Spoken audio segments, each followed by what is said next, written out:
Oh, I'm back on YouTube. I am back on YouTube. Hi, YouTube.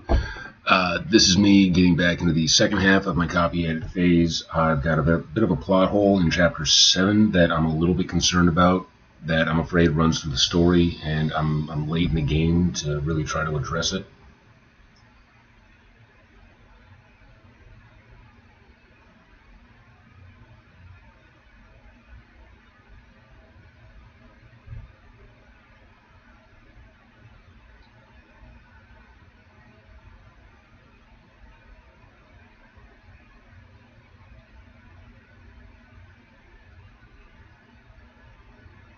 And I thought I did change it in 7, and I'm not seeing it in 7.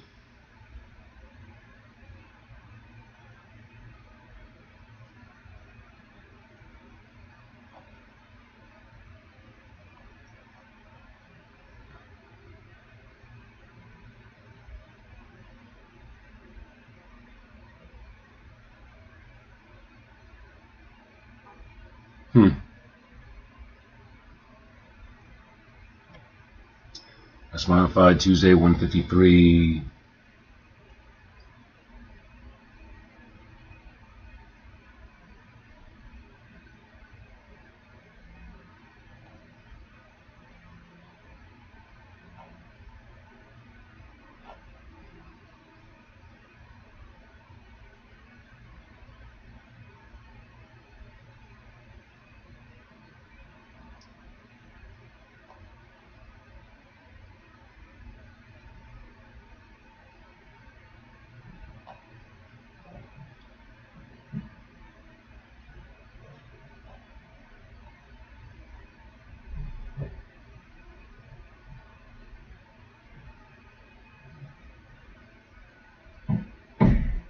Yeah, this is my new paragraph. He felt deceived. If she could alter her shape so thoroughly, perhaps she had destroyed his traps after all.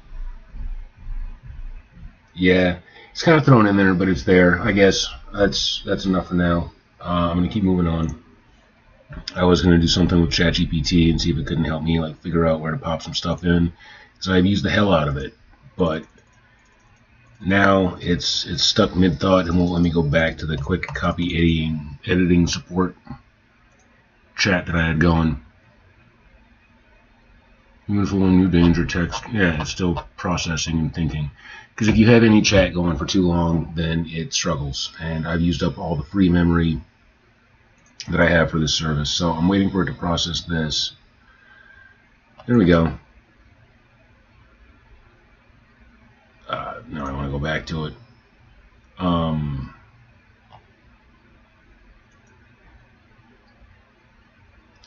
You know what? I feel like that's something to go over after I finish the copy edit phase. I should keep pushing on with that. Correcting errors, looking for comma issues, reading through the whole thing. He isn't responding.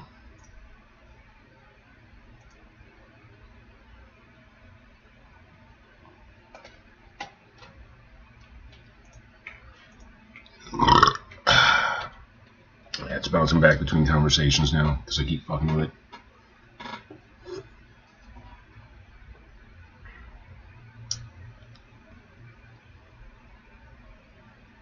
Yeah, no, now's not the time. I want to fuck with it. I really do, but I'll wait. I'll wait. Chapter 8. Get it copied. Control C. Get it pasted. Control V.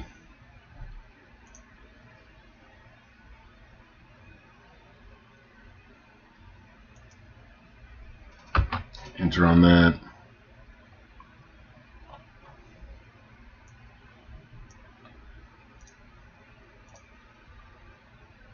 There's the same copy edit only passed for Chapter 8, matching exactly what we did for Chapter 7. U.S. English, no Oxford comma enhancement, no stylistic rewrites, fixed punctuation, grammar, typos, and clarity, flag repetition only when notable, definite errors and mechanical fixes, must fix, commas and punctuations, missing commas after introductory phrases. When one stirred, so did the other, so that they awoke together. Correct. At the doorway, he paused. Okay. These are my commas and punctuations. I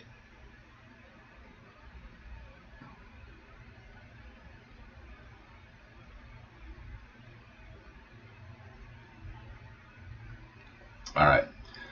All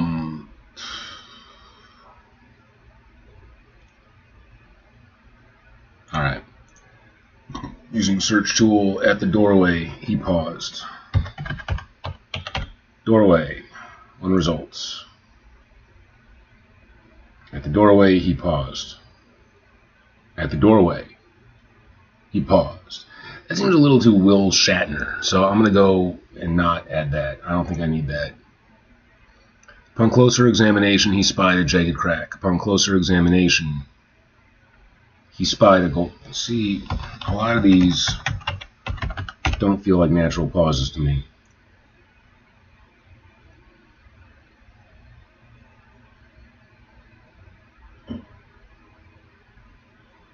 On closer examination, he spied. Yeah, I don't feel like I need a pause there either. That doesn't feel necessary. Shaking his head at the bafflement he did not have time for, he turned.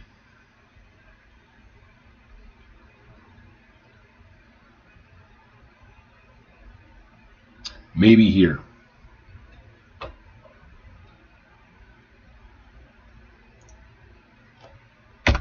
That works. He turned to follow Arista down the path. Though his movements were weighted by his minor injury, add comma after injury. Though his movements were weighted by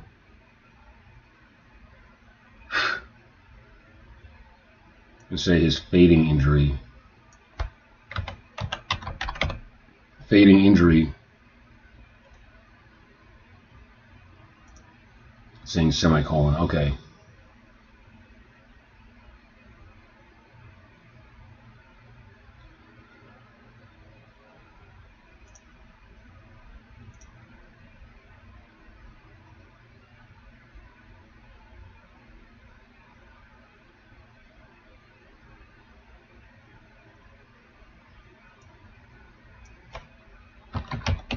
Say distraction instead of confusion.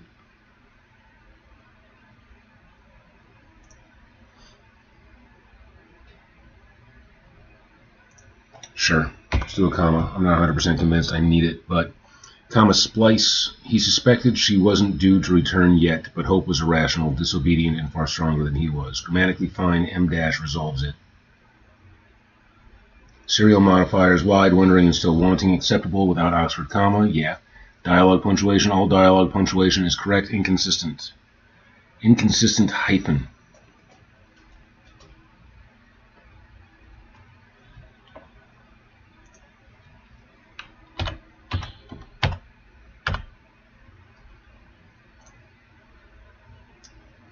Blue, gray dawn, I did E, which is more French. Lean to, correct. It was honest, two souls trying to, correct. Where's the answer? Correct. Correct, but borderline metaphorically odd, not an error. Panic ambling along his spine. Ambled. Borderline metaphor. I'm fine with metaphorically odd. Grammar and clarity tweaks. Ambiguous referent. He surveyed the site for a moment. Clear, in context, no fix required. Sentence density. She rose from the depths before him like a goddess summoned from the womb of the sea. Grammatically clean. Participle clarity. Her wild mane glowing and writhing in the dying light. Proper modifier placement. Okay. Parallel structure. Irrational, disobedient, and far stronger than he was. Parallel and clean. Repetition and echoes, flagged, not errors. Intentional but clustered, storm imagery appears heavily in second half. Feral, wild beast, instinct, hunger, emotional, physically overlapped. All thematic, not egregious. Quick fix, add missing commas after introductory phrases. Add comma after injury, normalize, blue-gray. Add comma and bafflement he did not have time for. He turned, okay. Mechanically, the chapter is very solid, the emotional escalation is clear, the dialogue is clean, and the scene transitions are smooth. Most fixes are routine, comma, insertions, not structural issues. Notably, this chapter does a good job of contrasting tenderness versus ferality without grammatical slippage, a place where prose often breaks down. Yours doesn't. When ready, drop chapter 9, and we'll keep rolling with the same fast surgical pass. Okay. So to read chapter 8. Let's close out that.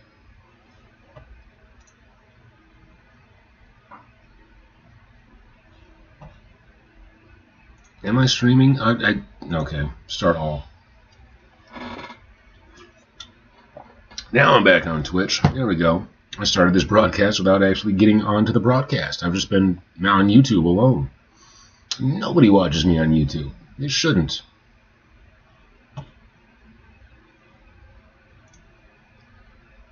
Alright, we're back, bitches. Already went through my corrections. All my comma placements. Because this is my second edit pass through here. And I've been cheating using AI to help me with the editing process. I'm already very far along. The lovers slept cocooned in sweat and bliss. I love how gross and sweet that line is. When one stirred, so did the other, so that they awoke together at the first faint fracture of dawn. Nice alliteration. Their eyes met immediately, wide, wondering and still wanting. Garrett's fingers drifted up the gentle line of her shoulder, hardly trusting the reality of her. She felt too perfect, too impossible. The kind of dream that should have evaporated with the night. He half feared she would melt into sea foam if he touched her wrong. She rested her head on his chest and smiled at the quickening beat beneath her ear. Her fingertips traced slow circles over his heart, marking him with a silent claim. Then she lifted herself and kissed him, warm, lingering, impossibly sweet. He had just begun drifting toward another drowsy slide into sleep. When she jerked upright, panic snapped across her features, sharp and sudden, and something wild flashed in her eyes. She scrambled backward, rising to her feet with an ominous stare. Garrett sat up, panic ambling along his spine. "What's wrong?" His voice cracked. Had he hurt her, frightened her, broken something fragile between them? She swallowed hard. When she spoke, her voice was thin and trembling. "The ocean calls me, lover. I'm sorry." Before he could form a word, she slipped out of the cave and into the blue-gray dawn. He lunged after her, but the stiff pain in his ankle slowed him down. At the doorway, he paused. Something about the scenery seemed off. He looked around and noticed one of the pillars surrounding the pond. It had fallen during the night and lay toppled along the embankment. He surveyed the site for a moment, noting that the other pillars remained standing like silent witnesses. Upon closer examination, he spied a jagged crack running the length of it. He was confident it had been upright the night before and pondered briefly why he had not heard its fall.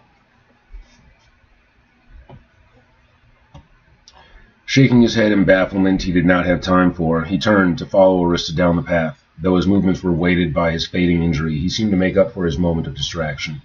She moved like a fading dream, always just ahead, always slipping through the trees before he could close the distance. He followed the sound of her breath, the quick patter of her feet, the rustle of leaves disturbed by her passage. Her scent lingered. Salt, hibiscus, the faint sweetness of her skin sharpened by fear. Every few steps he caught flashes of her pale limbs, or the comet-tail sweep of her dark violet hair before the green shadows swallowed her again.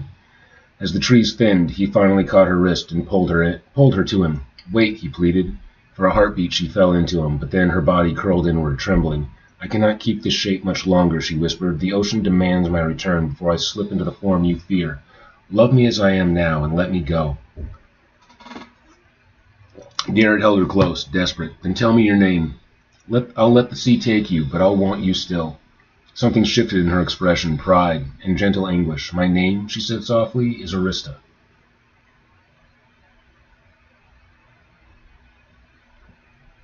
The sound of it struck Garrett like another song, beautiful, majestic, devastating. His grip slowly loosened, honoring his oath, and she slipped free, her fingers trailing his for one last fleeting touch. She stepped back toward the surf, her smile aching and soft. As the waves climbed her thighs, her hair thickened and writhed, each strand alive by its own will.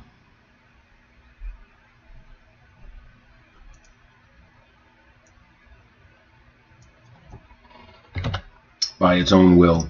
Bands shimmered across her shoulders, her ears sharpened into thinned ridges. She gave him one last lingering look before diving forward. Her legs fused beneath the water, vanishing into a long slate-gray tail. With a single violent flick, she was gone. "Arista," he breathed, the name unraveling from him like a prayer. And then, as if answering it, she breached the water far offshore, her head rising from the waves just long enough for one final burning look before slipping beneath the surface once more.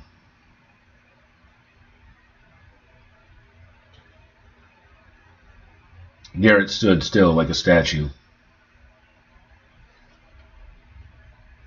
Garrett stood still as a statue. His mind floundered in the hopes that this was a dream, and he was about to wake up beside her for real this time. Eventually, he trudged to his lean-to and spent the morning watching the surf, waiting, listening, hoping for her voice, her song, her shadow darting beneath the waves.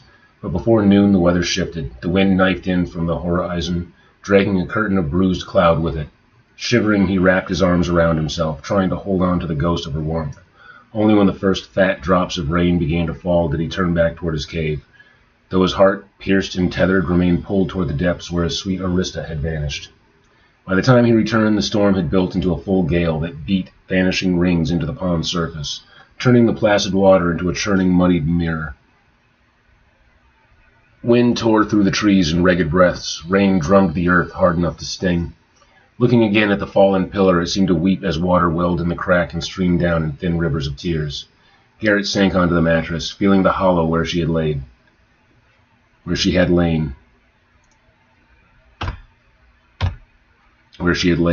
And a twinge of sweetness cut through the cold and pain.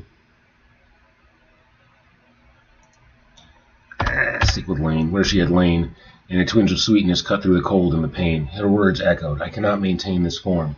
The ocean demands my return," but the memory of his own cruelty. Who could love a fish cut deeper than any storm wind?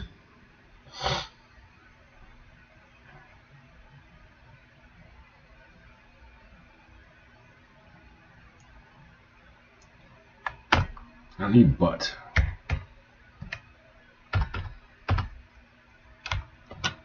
The memory of his own cruelty. Who could love a fish cut deeper than any storm wind?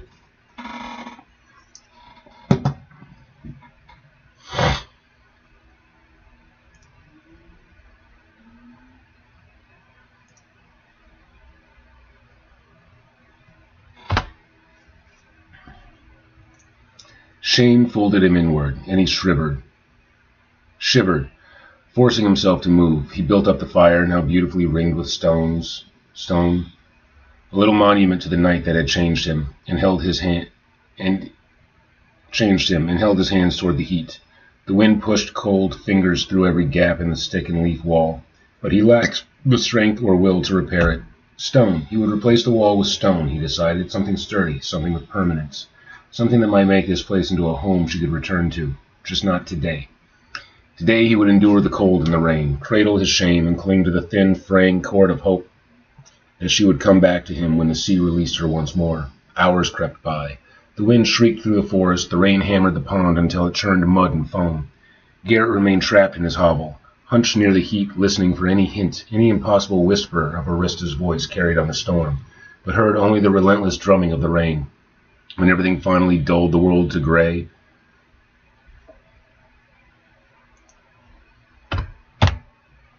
he stepped outside. The storm had passed, but the air still hummed with its residue. He followed the swollen creek to the beach, hands full of wildflowers gathered along the way. Their buds were tight, hidden from the rain, but still trying to open. Garrett sat at the shoreline, staring at the unsettled waves. He suspected she wasn't due to return yet, but hope was irrational, disobedient, and far stronger than he was. Finally, she rose from the depths before him like a goddess summoned from the womb of the sea. Her brow was drawn tight, her face severe and majestic, and she looked straight through Garrett with the unblinking authority of one accustomed to being obeyed. For a heartbeat she remained wholly a creature of the deep, fearsome to behold, her wild mane glowing and writhing in the dying light.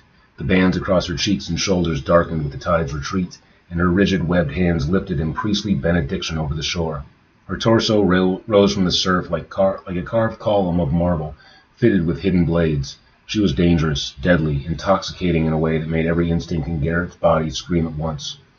Something inside him wanted to cower, to flee, to bow his head to the sand and beg the waves to hide him.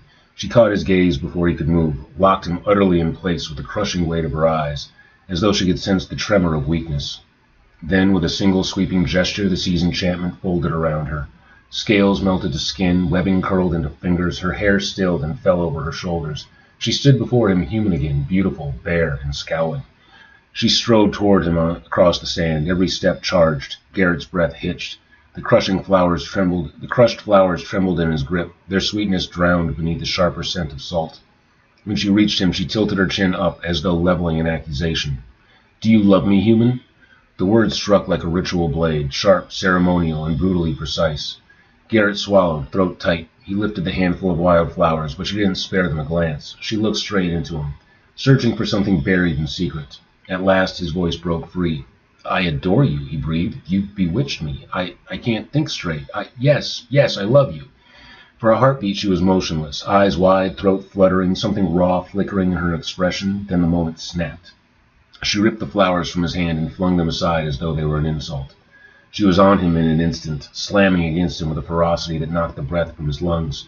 Her fingers tingled in his hair, no, clawed, pulling his head down to hers. "Then prove it," she hissed against his mouth, her breath hot with salt and heat and something wild. "Prove it with your body, now." Her lips crushed against his, fierce and demanding. Her hands roamed as if searching for a key to unlock something inside herself, a truth she felt but could not name. Her body pressed to his with the urgency of someone trying to drown out a question rather than ask it. Garrett staggered beneath the force of her need, overwhelmed by her feral closeness, by the hot wildness of her breath on his skin. His pulse thundered for this impossible creature who trembled with power and uncertainty alike.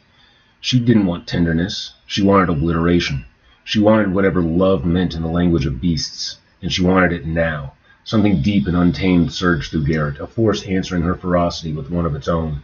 At the base of an ancient tree, its roots coiled into a cradle, she pressed herself against him with a desperation that felt older than language. What followed was no gentle union. It was collision, raw, instinctive, two beings grappling not just with each other, but with something vast and unnamed, rising between them. Her anger bled into need, his fear into surrender. Their bodies moved with a fierce urgency neither fully understood, as if trying to wrest an answer from the other's very bones. She crawled into his lap, pinning him against the base of the tree. Her body rolled and crashed over like a storm at sea, swallowing his vessel whole over and over. No words were spoken. Speech would have broken whatever wild, fragile truth was happening between them. Her lips grazed his jaw, then his throat, and Garrett had to grip her hips to keep from shuddering. She wasn't soft about any of it. His hand slid along the curve of her back, the line of her waist, memorizing every point she pressed against him. She tangled her fingers in his hair and pulled his mouth back to hers, kissing him deeper, harder, until breath became a shared thing. He felt her heart pounding through her ribs, felt her breath stutter when his hands finally moved lower, drawing her closer still, drowning himself within her. The world narrowed to lust and aching closeness, and her low, desperate sounds in his ear, sounds that spoke in ways words never could. When she finally broke away, it wasn't to distance herself, only to rest her forehead against his, gasping, shaking, her breath tasting of warmth and want. He felt her desperation like a force, a plea she didn't know how to voice, and for a moment he could barely think past the rising urgency in his own chest.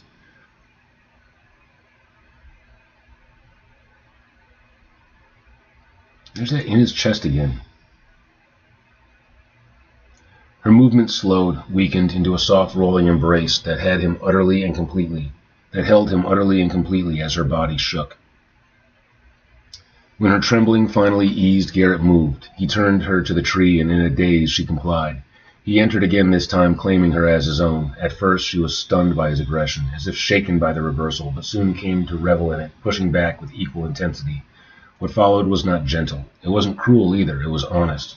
Two souls trying to answer questions neither knew how to ask, trying to wring sense out of desire, out of motion, out of the way they clung to each other as if they could press truth into existence. When it was over, she collapsed onto him with a soft, breathless sound, her cheek resting against his shoulder. Garrett couldn't move. His body felt wrung out, emptied, but his mind refused to quiet. Her fingers traced slow, shaky patterns on his chest once again, not purposeful, but more like she was grounding herself by touch alone. He wrapped his arms around her because letting go felt wrong. Her skin was warm, damp with sweat, her breath soft against the hollow of his throat. Every rise and fall of her body kept him awake, too alert, too alive to pretend sleep was possible. Minutes passed, maybe hours, he couldn't tell. She shifted, lifting her head just enough for moonlight to catch in her eyes, uncertain eyes, a look he had never seen from her. She parted her lips as if to speak, then closed them again, and rested her cheek against his chest. Garrett knew what she almost asked. My name. Would it change anything, or shatter the moment she slipped away again? He felt the small internal war she tried to hide. He didn't dare speak first. So he held her, listening to her heartbeat and the restless tide beyond the trees, both lying awake, exhausted, tangled, unwilling to disturb the fragile quiet. Gods, he wanted her to. When she finally rose, slow, unsure, he didn't move. He watched her pull herself together with that defiant composure she wore like armor. His body still hummed with the memory of her, every nerve unwilling to settle. He dragged a hand through his hair, trying to steady himself. The afterglow clung to him like her scent, warm, wild, a little desperate. She returned to the sea without a word. Only a small flicker of unease in her posture hinted that she expected him to follow, to plead, to chase. Garrett bowed his head between his knees. His pulse thrashed. His hands shook, whether from the intensity of her or the emptiness she left behind. She doesn't even know what she wants, he muttered, letting the surf swallow the words. He knew it, and still he wanted her. Wanted her with a hunger he didn't recognize in himself, a hunger she didn't understand but wielded like a dagger. He remembered the moment she almost asked his name, how her fingers hesitated on his chest, how her breath caught as if the question itself was more terrifying than all her ferocity. Something in him had braced for it, ready even as it scared him. Maybe that was why she didn't ask. Maybe that was why he didn't offer. Garrett stared at the spot where she had last looked back at him, waiting to see if he'd chase her like before. He had shrugged off similar encounters with other women, physical, temporary, uncomplicated. But this wasn't uncomplicated. This had weight, a pull in his chest he couldn't define, and that was what he hated most. He wanted her to stay, even knowing she would walk away again, even knowing she didn't understand what she was doing to him, even knowing he had no right to want her the way he did. His hands curled into fists. He needed to regain control, to rebuild whatever composure she'd torn apart. He couldn't keep letting her drag him into storms she never stayed to weather. He waited at his lean-to until dawn, staring into the fading dark, fighting the ache she left behind. Then he returned to his cave. That small space felt larger, emptier, stripped of something vital. He laid back on his mattress, staring at the stone ceiling, the realization settling over him with a bitterness that tasted like longing. If she came back, tonight, tomorrow, whenever, he wasn't sure he'd have the strength to push her away, and that terrified him. From a distance, a faint sound nestled against his ear, the cracking of stone as another pillar began to fall.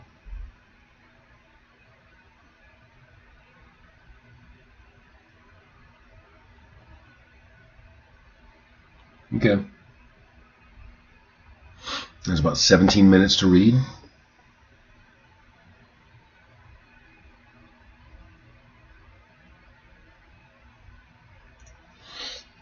Chapter 9.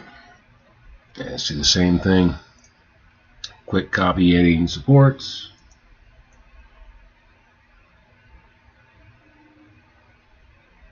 Copy. Control C. Control V.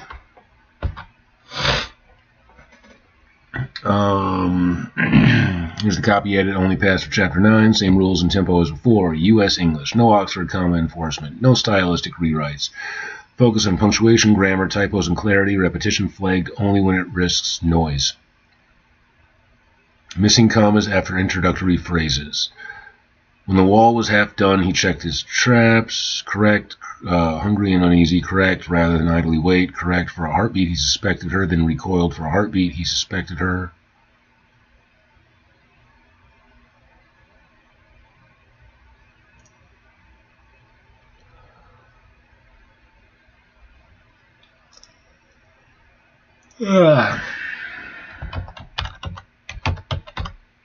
Heartbeat. 3 times. I use heartbeat 3 times. I can do a comma there.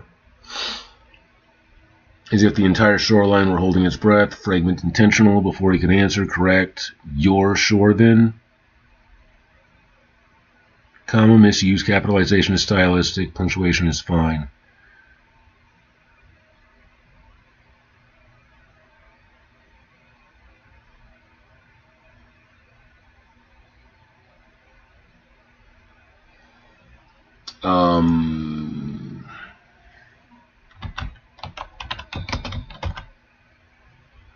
Toward her. I have too many commas here.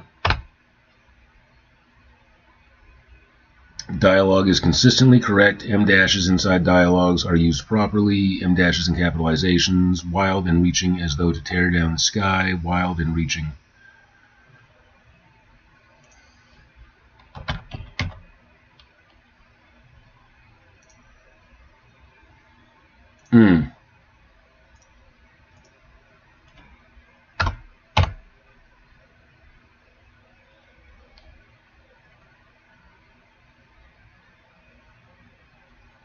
Word repetition, half doomed from the start. Correct phrasing, not an error. King gregarious, grammatically fine but uncommon name, may draw attention, not an error.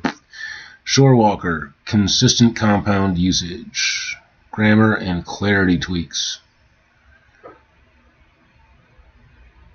Parallel, high but deliberate and controlled. Fragment control, repetition, leave, leaving, escape, heavy but thematically appropriate. Panic, desperate, terrified, clusters during final descent. Depth, deep, deeper, intentionally escalation, no cuts recommended.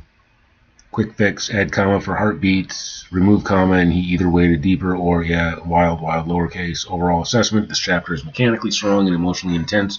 Importantly, the prose does not break down under escalation, which is where most manuscripts start hemorrhaging, comma splices, and tense errors. Yours holds. From a copy edit standpoint, this is one of the cleanest chapters so far. You're still well within the 2-session goal. Drop chapter 10 whenever you're ready and keep the same surgical pace. Okay. Let's do the read-through. Chapter 9. Garrett worked himself raw through the heat of the day, hoping sweat and labor might quiet what the night had stirred in him. It didn't. Every stone he lifted to fortify the wall of his cave made his hands tremble with the memory of her weight, her breath, the fierce way she clung to him. He cursed himself for letting her go, even though he knew it was the only dignified thing he'd managed. No begging, no promises he couldn't keep. When the wall was half done, he checked his traps, only to find them smashed again, splintered and scattered among the trails. For a heartbeat, he suspected her, then recoiled at the thought. She wanted him alive. She had proved that much. Still, the way they were so consistently shattered nagged at him. Hungry and uneasy, he made his way back to the lean-to, half hoping she'd left something for him. The place was undisturbed. No fish, no sign she'd been there at all. He continued down the beach to the rocky outcropping where she liked to perch and sing. The space was ominously empty. The sea lay calm beyond the rocks, a soft, deceptively gentle blue, too gentle.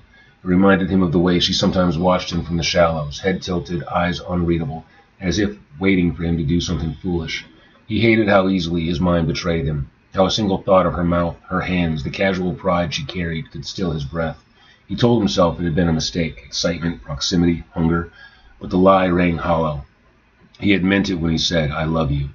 That shook him more than her fury ever could. Rather than idly wait, hungry and needy, he turned to go. The surf broke behind him with a sharp, deliberate splash. Garrett spun around, pulse leaping at the sight of Arista rising from the midday sparkle on the water. Not just for the hope of food, but for her, for the intoxicating pull she had on him. But her expression killed that hope instantly.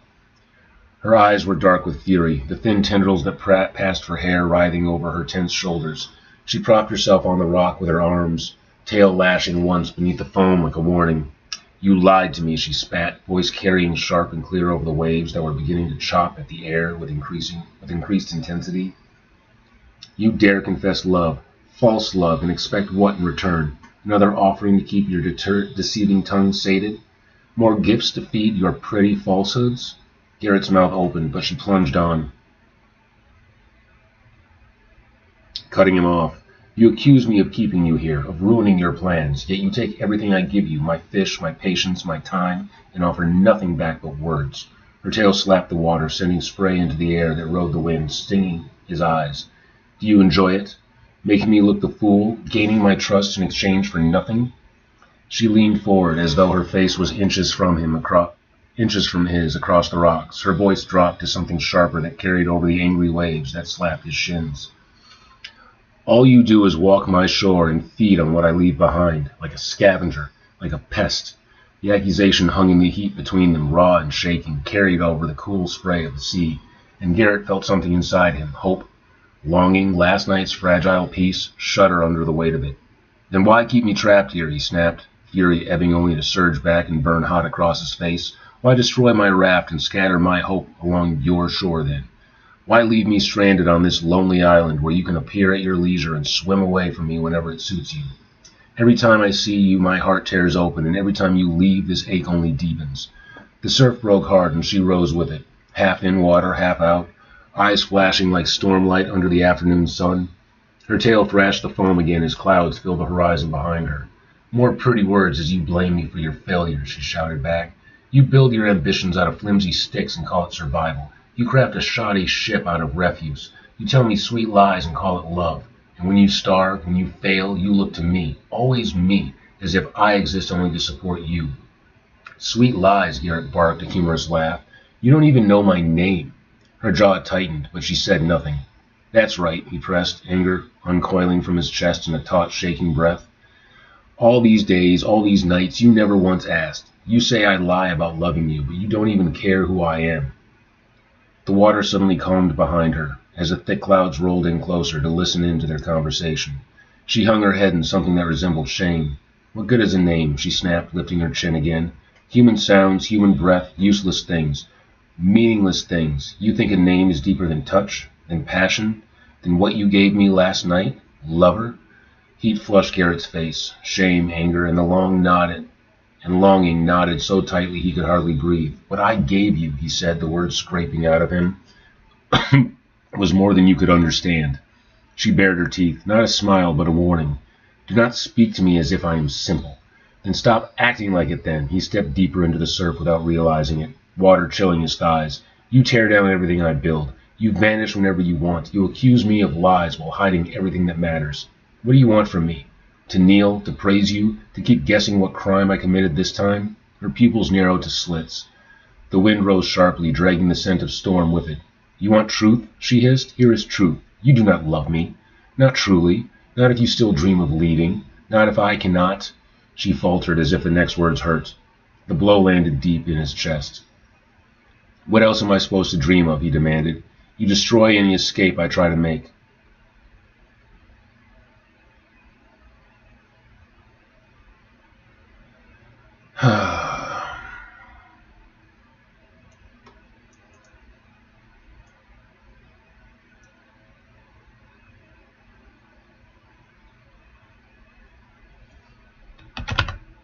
Deep in his guts.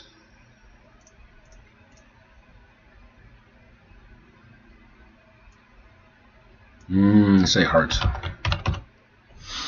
What else am I supposed to dream of? He demanded. You destroy any escape I try to make. You call me back with your voice, your body, your damn magic, and I'm supposed to pretend that's love?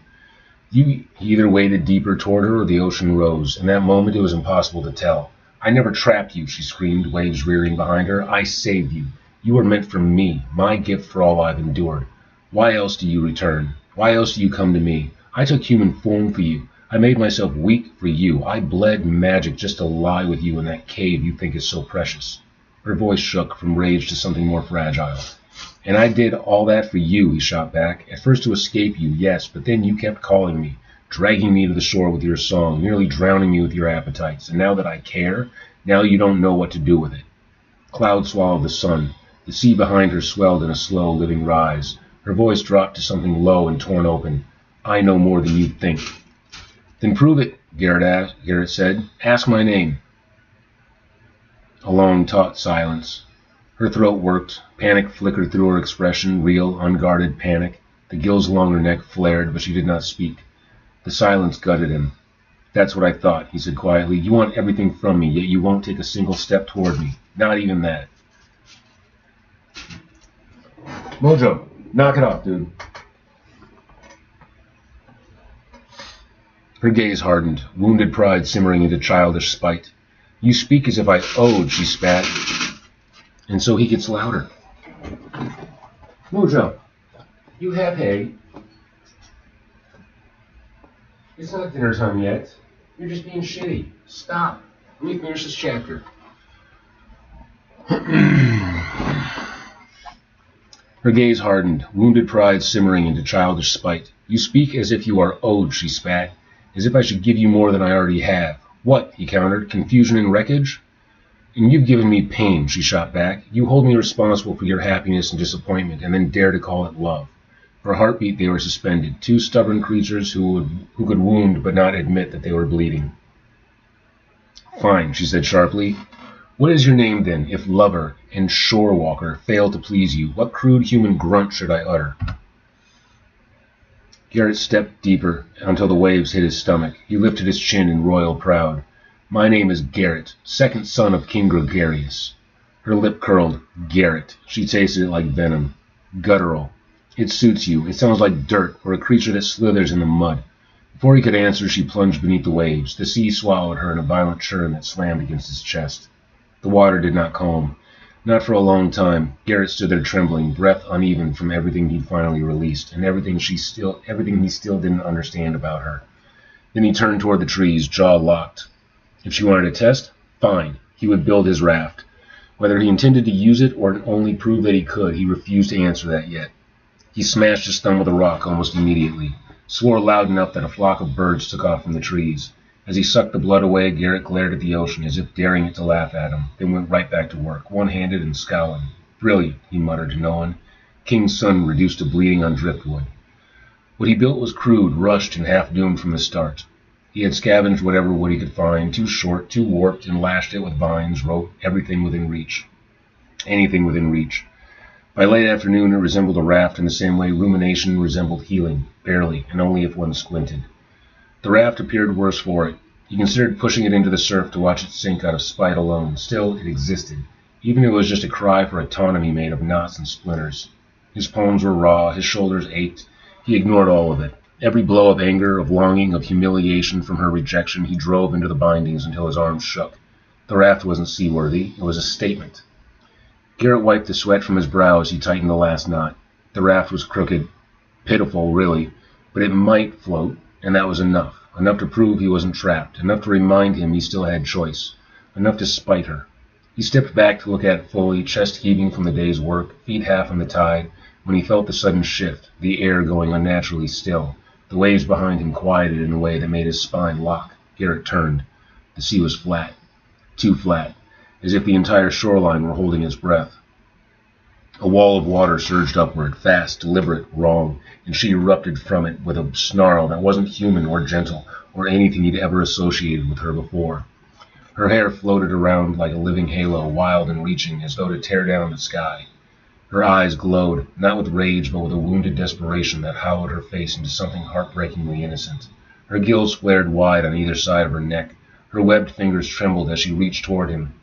"Why must you always leave me?" she whispered, not a threat, but as a plea. But before Garrett could answer, the plea broke, fractured, into something raw and dangerous. Her voice sharpened. "You built another raft? It's not," he swallowed, "it's not what you think." "You think I cannot see it?" she cried, striking the water with tight fists. "Every splinter you touch, I feel it. Every time you turn your back to the sea hurts. Every heartbeat that hopes to leave this island tears at me like hooks." The wind stirred again, uncertain. The sea rose and fell in shuddering breaths. Garrett took a cautious step back. "Arista." "I asked your name," she snapped, watery light trembling over her cheeks. "I spoke it, though it tasted like mud and bones, carving it into my heart. I tried. I gave you me, and you gave me this?" She jabbed his shaking, clawed-webbed finger at the raft. He opened his mouth, but she cut him off, voice cracking into a child's accusation. "You want to leave me?" The sky darkened at her cry, clouds turning black as the island itself flinched. Then the sea answered her. A crack of thunder shuddered overhead as lightning split the heavens. Garrett took a step back. "Arista, don't." "You said you loved me," she choked. "You said it, but your heart was lying. You don't want me. You want land. You want fire. You want everything that isn't me." "That's not true." "It is." She lunged before he could finish. Her arms locked around him before he could retreat. Impossibly strong, when just that night she had felt so frail and helpless, clinging, shaking. "Don't leave me," she whispered into his skull as she towered over him, voice small and breaking. "Please, don't leave me again." Her fragility defied the strength she held him with. "Arista," he tried, but the sea answered before he could take another breath. "Mojo, stop. Mojo. Here. Play with that."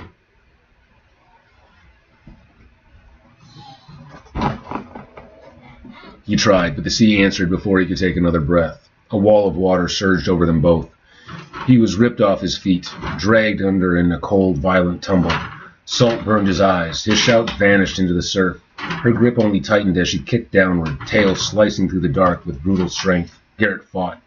Instinct, terror, the need to reach air, but her body coiled around him, trapping him against her chest as she spiraled deeper into the blue-black. Her descent wasn't graceful this time. It wasn't playful. It wasn't controlled. It was panic given direction. He clawed at her shoulders, but she only held tighter, desperate, possessive, terrified of losing him to the surface. He opened his mouth to scream, and she kissed him. Not tenderness, not hunger, just panic and pain. Her mouth sealed clumsily to his, gills flaring wide as she pushed a surge of hot, salt-heavy breath into his lungs. He choked on it, body convulsing, the pressure hammering his skull. His ribs screamed where her arms crushed around him. Every instinct shouted that he was drowning. Her hair drifted and curled around his face like purple strands of seaweed, pulling him closer. Her eyes were huge in the dark, wide, wild, frightened. She wasn't a monster. She was something worse. A terrified child with the strength of the ocean behind her. She kissed him again, messy, trembling. Mojo!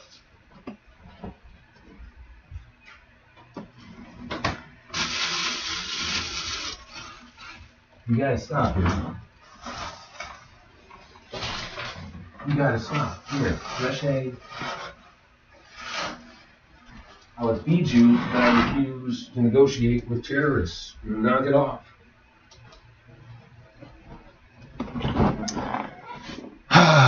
Water crushed in around them. His ears screamed, his vision blurred, his thoughts scattered like sinking sparks. Stay, she breathed against his mouth, voice muffled by the water. Stay with me, please. Don't leave me. Don't leave. Her tail lashed harder, dragging him faster, deeper into blackness so complete he couldn't tell where she stopped and the ocean began. He fought her, then he stopped fighting. Not willingly, just weakening. Her arms wound around him like a cage built of desperation. Mine, she whispered, soft, trembling, absolute. The last of his strength bled away as the dark swallowed them whole, and Garrett understood, finally, terribly. She was never the girl on the rocks, never the playful creature who fed him fish, never the beauty who pressed against him in the sand. She was the nightmare beneath the waves, and she loved him with the depth of the ocean, a love deep enough to drown him. His last thought faded like a spark swallowed by the deep. This is how I die. And then everything went black.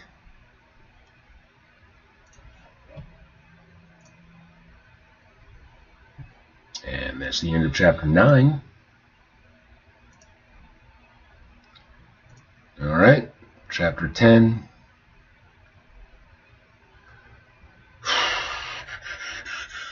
"37 minutes in." Okay.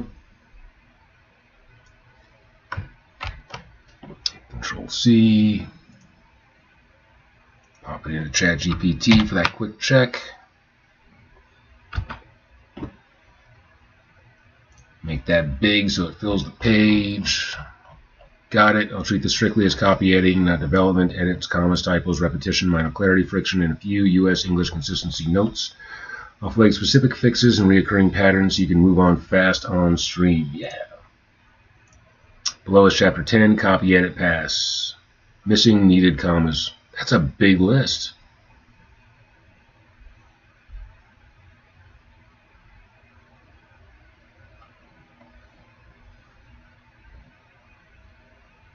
I'm going to feed my rabbit real quick. You know you're pretty happy with fresh hay, aren't you, Butch? Yeah, you little asshole. Here you go. Here's your pellets.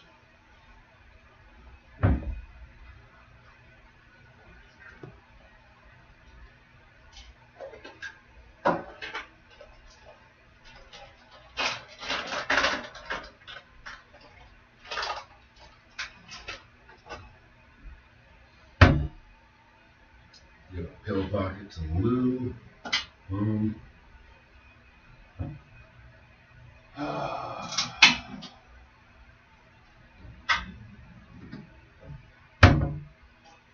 Cat while I'm at it. Hey, mischief. Here you go, kitty.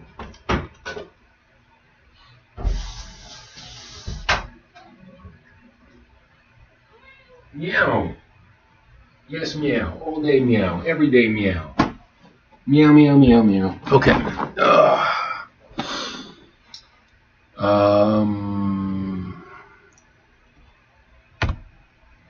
But against the pale blue light surrounding him, opening paragraph, he could hardly see anything. Add a comma after surrounding him.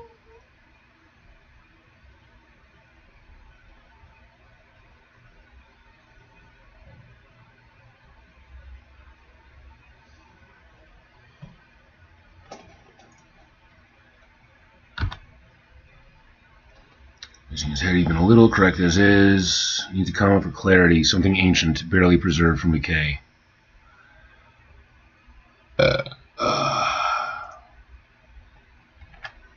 Okay. All around, the dripping sound of something leaking in resonated through his teeth after a comma around or a slight restructure. All around.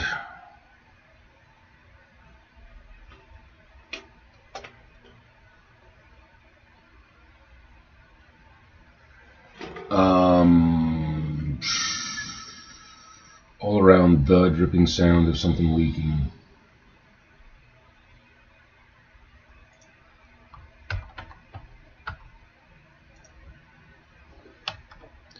Dripping sounds of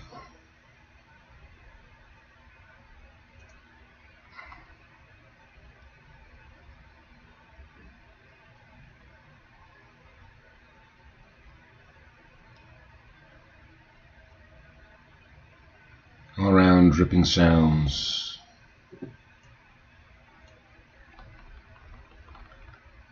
of leaking resonated through his teeth.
Okay.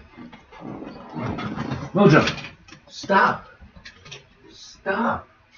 Destructive little shit. Knock it off. Yes, Missy. Yes, I hear you. Go eat your food.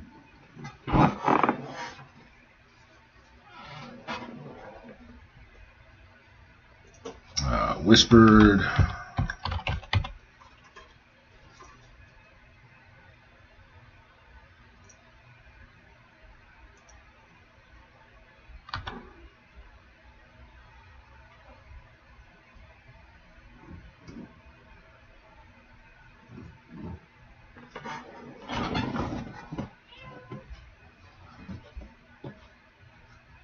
Stop. Stop digging into your blankets. Stop trying to destroy stuff. Hi. Hello, kitty kitty. Meow. Typos, word choice issues, echoing with void. Void doesn't echo. Consider, well, that's echoing into void, echoing hollowly.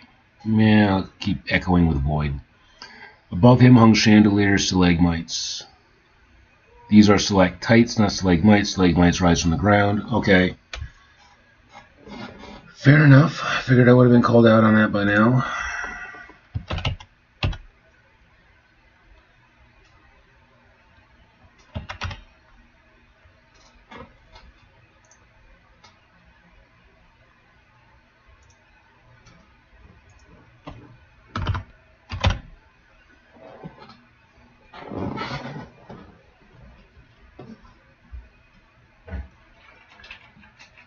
Stop. Stop. Being a little shit mode.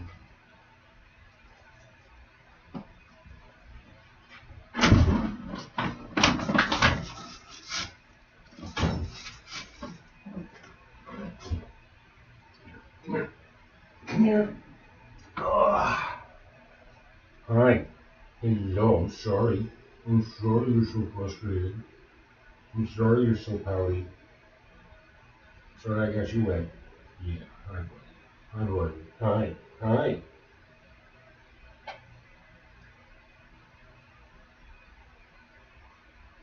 I do. Hi. Don't fight me too hard.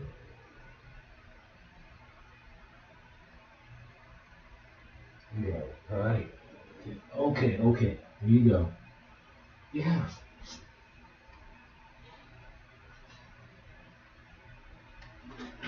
And now I'll give you a treat because you let me pick you up.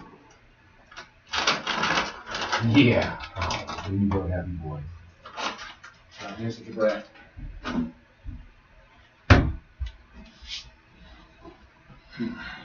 Animal interruptions are absolutely part of the show, folks. Stalactites, not stalagmites. Yep.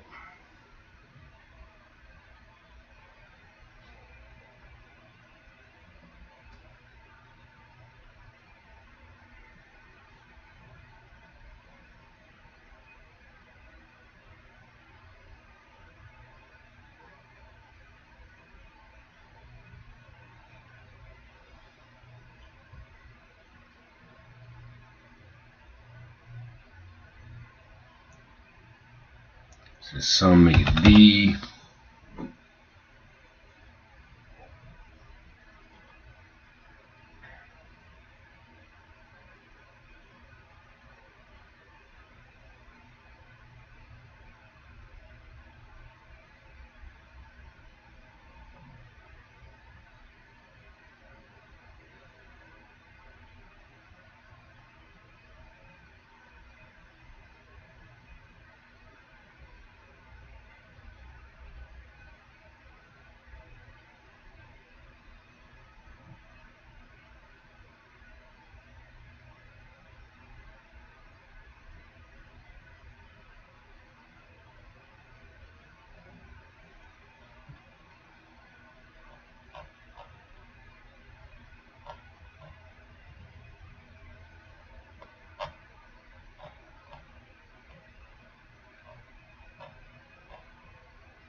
Okay, over exclamation points on that. She wept.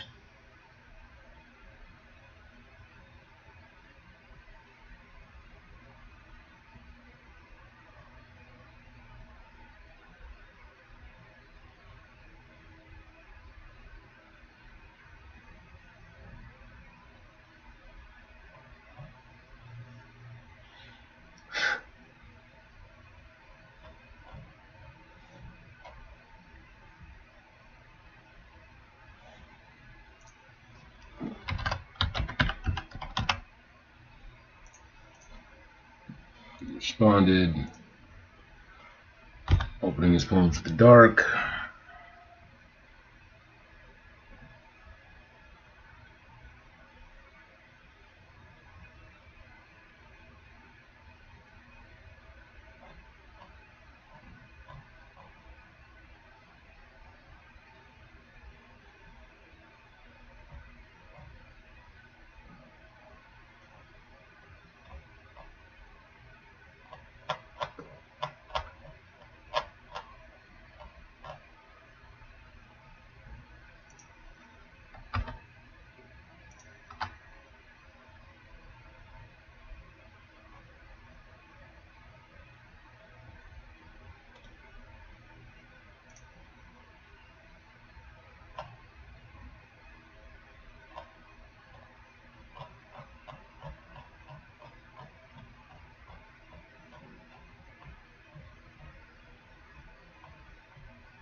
Okay, what else?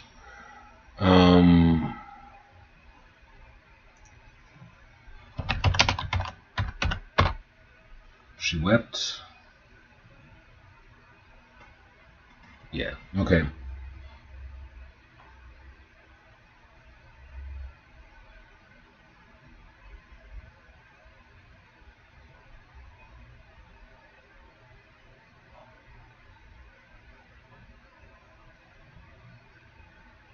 So I gotta look for those M dashes. Repetition, redundancy, light touch. These aren't errors, just spots you may want to trim on a second pass if time allows. Pressure, pounding image, pressure pounded behind Garrett's eyes. Pressure of the cavern and the pressure inside his chest, not wrong, but noticeable repetition of pressure. Darkness descriptors, dark shadows, blackness recur heavily in this chapter. This is thematically and mostly working, but you could cut 1 to 2 instances without loss. Fear framing, fear and hope, fear of being seen, fear of him. Again, intentional, just flagged. Grammar, agreement checks. If I was, if I were, subjunctive.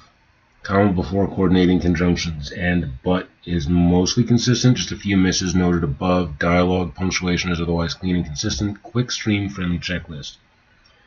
If you want to blitz this live, global fix, remove spaces around M dashes. Fix stalagmites to stalactites, add commas after introductory clause as his sense is settled.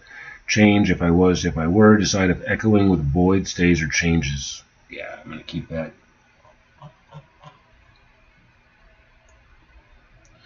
Chapter 10. Pressure pounded behind Garrett's eyes. His chest ached from each breath desperately forced into him. Reluctantly, he raised his eyelids. But against the pale blue light surrounding him, he could hardly see anything. Raising his head even a little made it feel like he was being squeezed in a vice. The air was wet and thick with salt mixed with something ancient, barely preserved from decay. The floor beneath him was smooth and warm to the touch, all around dripping sounds of leaking in.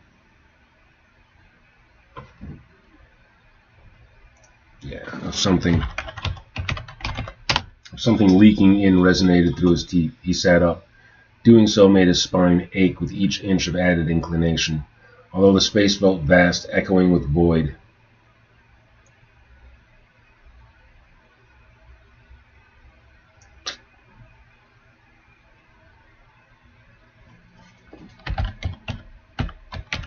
Hollowness.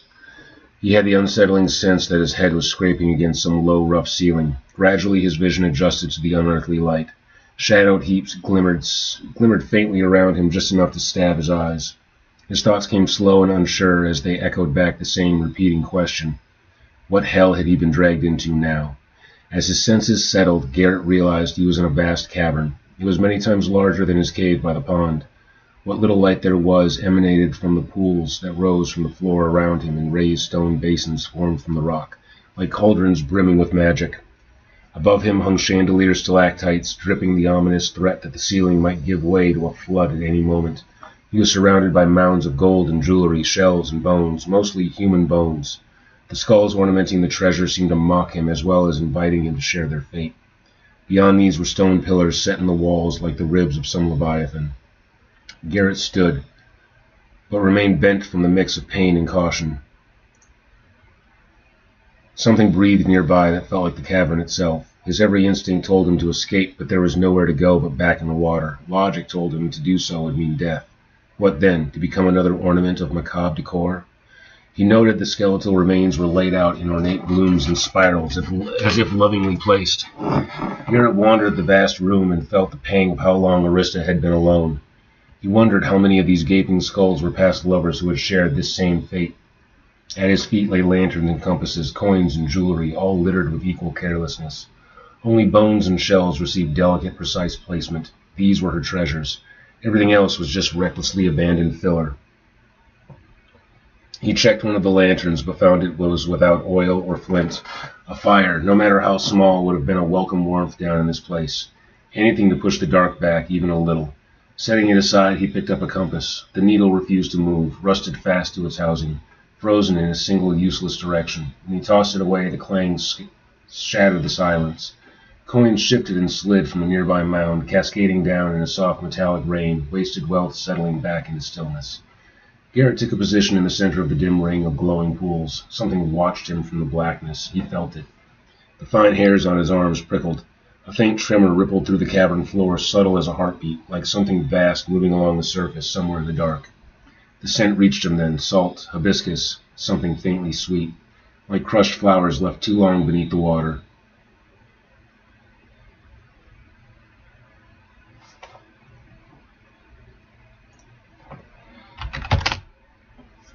His stomach nodded.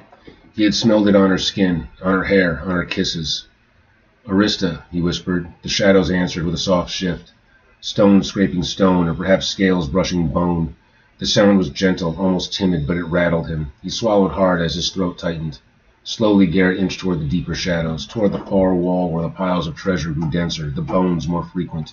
He felt the weight of the place settle on him, not just physically, but emotionally. Every trinket there had been carried, hoarded, kept. She had done this alone. For years, decades. Some small, broken part of him pitied the madness woven into these piles of discarded gold and bone. This cavern wasn't a lair, it was a diary, a museum of despair, written in death and salt. Another soft sound broke the stillness, like fabric slipping through water, followed by something heavy dragging lightly over the cavern's surface. Too smooth to be natural, too soft to be coincidence. Garrett froze. The cavern seemed to tighten around him. She was near. He looked around anxiously, sensing her from every side, and stopped cold. How had he missed it? Weapons. Dozens of them. Swords with sea-eaten edges, knives speckled with rust, spearheads lodged in heaps of gold. Their shapes emerged like accusations in the pale glow of the pools. The hair on the back of his neck rose. Of course there would be weapons. This wasn't a hoard. It was the leavings of countless ships, armaments abandoned with the same careless disdain as the rest of the treasure. Had they all been deemed useless against her? How many had once been raised in defiance, only to end up here, rusted and forgotten? A dread of realization slid down his spine like ice. She wasn't human. Not merely a woman with strange habits and curious eyes, not just a lonely soul shaped by the sea. She was something ancient, a creature of myth whose love stories ended by drowning. What if his hesitation wasn't love at all? What if it was her spell still clinging to him, soft, sweet, irresistible? Garrett reached to the nearest sword. The blade was crusted with salt, the hilt stiff with barnacles. Once it might have been elegant, fit for a knight or a prince like himself. Now it was little more than debris. He closed his fingers around it anyway. The weight grounded him, and threatened to break him all at once. He imagined the motion, a swing, a thrust, the blade sinking into scale or flesh, imagined killing her. His stomach twisted. Was he afraid of her? Yes. She could have killed him a dozen times already. Left him to the sea, crushed him with her strength, dragged him under when his reason slipped beneath her song. That power was real. He had felt it. The fear was earned. And yet she hadn't killed him. She had kept him alive, kept him close, called him lover. And if he did manage to kill her, he feared what would come after. Being alone in this drowning cavern, with no clear path back to the surface, wandering an island whose storms bent the heavens and scrambled the stars, surviving, only to return to an empty life. Freedom would demand blood. Hers. His chest tightened at the thought. No. His fingers loosened. The sword slipped from his grasp and clattered against the cavern floor, the metallic crash echoing through the dark. The sound shivered into silence. He couldn't do it. Not like this. Not ever. Garrett sighed, feeling a weight slide off his shoulders. He stepped toward the darkness where he felt her watching and called, voice low but steady. "Arista, let's talk." There was another shifting among the shadows, a ripple from one of the deeper unseen pools. Shapes he had mistaken for rocks stirred and drew together, rising into the faint outline of her familiar form. Her hips, her waist, the slender folds of her arms, her long neck crested in a sharp chin, all barely detectable in the dark, but unmistakably Arista. Talk? Her voice echoed off every surface, pained and threatening, sweet beneath it all. Isn't this the part of the story where you take up arms against the monster? The sea witch who enthralled you?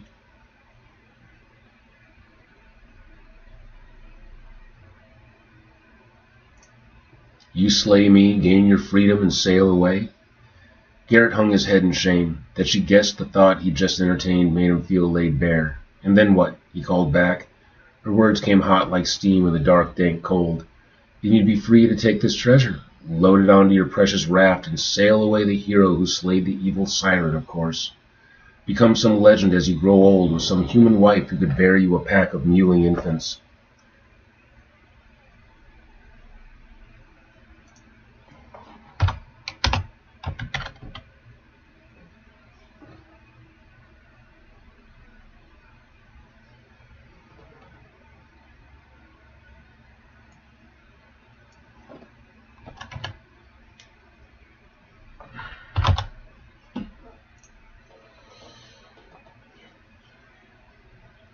Sounds terrible, he responded, opening his palms to the dark shadows that rose ominously above him.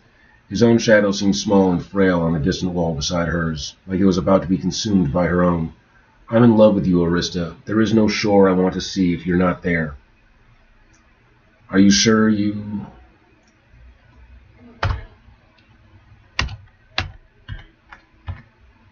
are not simply bewitched? She accused. Her voice shifted to a different part of the cave, then another, her presence sliding through water and stone. She was everywhere and nowhere, one with the dark, sea-soaked cavern. Garrett swallowed. Maybe I am, he admitted. If I was, how would I know? It's your nature to be seductive, to be alluring, and it's my nature, as a weak and stupid man, to be allured. He lifted a hand toward the dark in a shaky invitation. But if we talk, maybe we can get past instinct, yours and mine, toward actual understanding. Silence settled, heavy, expectant. Garrett took a breath, the thick air heavy in his lungs, and let his words come plainly, clumsily, because that was the only way he knew how. Arista, listen. I don't want to kill you, not because I'm enchanted, not because I'm brave, but because... He hesitated, searching for truth he could compress into words. Because the world is empty without you in it.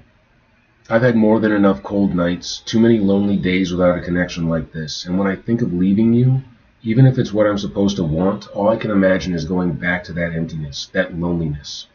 He rubbed his temple, feeling the maddening pressure of the cavern and the pressure inside his chest fighting for space. I don't know what we are, he admitted. I don't know what you want from me or what I'm supposed to want from you. I only know I'd rather speak to you, even in this dark, even with you furious and half vanished in the shadows, than spend my life talking to anyone else. His voice cracked just once. So if I'm under a spell, then so be it, and if I'm not, then this must be another kind of magic. Why not leave with me? Go somewhere else, start over. There was a grand swell in the air, water erupting all around him from every pool at once as they spilled over. The air grew hotter. He saw her shadow rise, seductive, feminine, magnified by the steam filling the cavern. Garrett heard her lithe, slithering movements surrounding him. He felt cornered, trapped. His hand twitched instinctively to retrieve the sword at his feet, but he stood motionless, somewhere between fear and hope, both keeping him paralyzed. Go somewhere else? The words came back warped, as though spoken through water and fang. Her silhouette stretched over the cavern walls until it loomed above him on the ceiling. For an instant, Garrett thought her shadow had too many limbs. Then the pale glow flickered, and the illusion shrank as though melting. Her laughter followed, soft and hollow.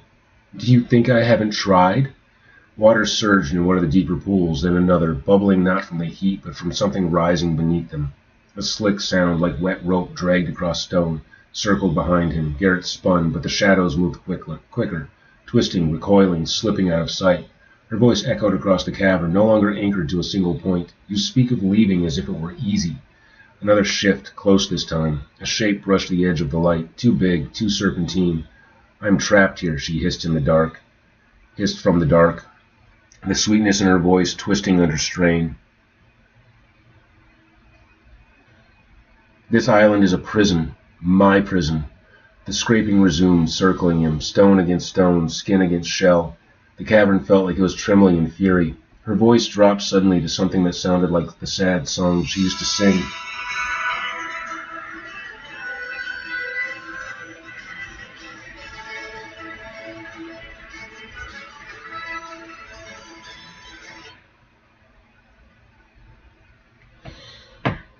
Imprisoned until true love breaks the curse. Then silence. The bubbling pools ceased their churning. The rising steam cooled and settled like dew. Then right beside him, so close he felt her breath at his neck. But you do not love me. Perhaps you're not capable of it. A sad, heavy sigh, her own or the cavern's. That is why I still cannot leave. I've tried so many times. Even after you said the words, I still could not leave. Her voice came softer now, as though she were pulling away, back into the darkness. I showed you the shape I thought you would love. A trembling inhale, a shape you would find pleasing. Another rush of movement, too large this time. A wave rolled across the nearest pool, splashing onto the stones. Arista, he whispered, stepping toward her, toward where her voice rang truest, where the sweet scent of hibiscus guided him. No, her voice cracked. Garrett heard fear. Don't look at me. The shadows recoiled all at once, like an enormous creature flinching, shrinking away from the faint light. He heard the slap of heavy limbs retreating, heard her breath shuddering, weak and timid.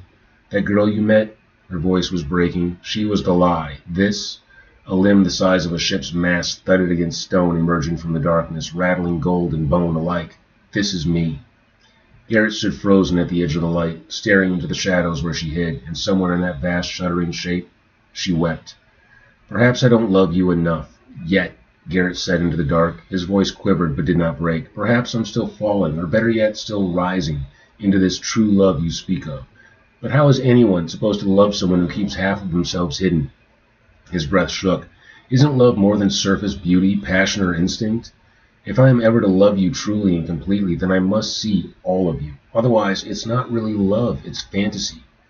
Something in the cavern shifted, pressure easing, heat pulling back like a tide.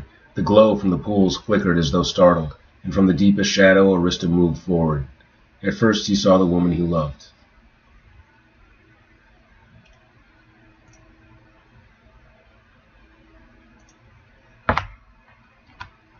He saw the woman he loved, the familiar curve of her waist, the silhouette he knew by touch, the soft lips and sharp chin, but as she drew closer, those familiar features unfolded and revealed their true shapes like petals unfurling into thorns.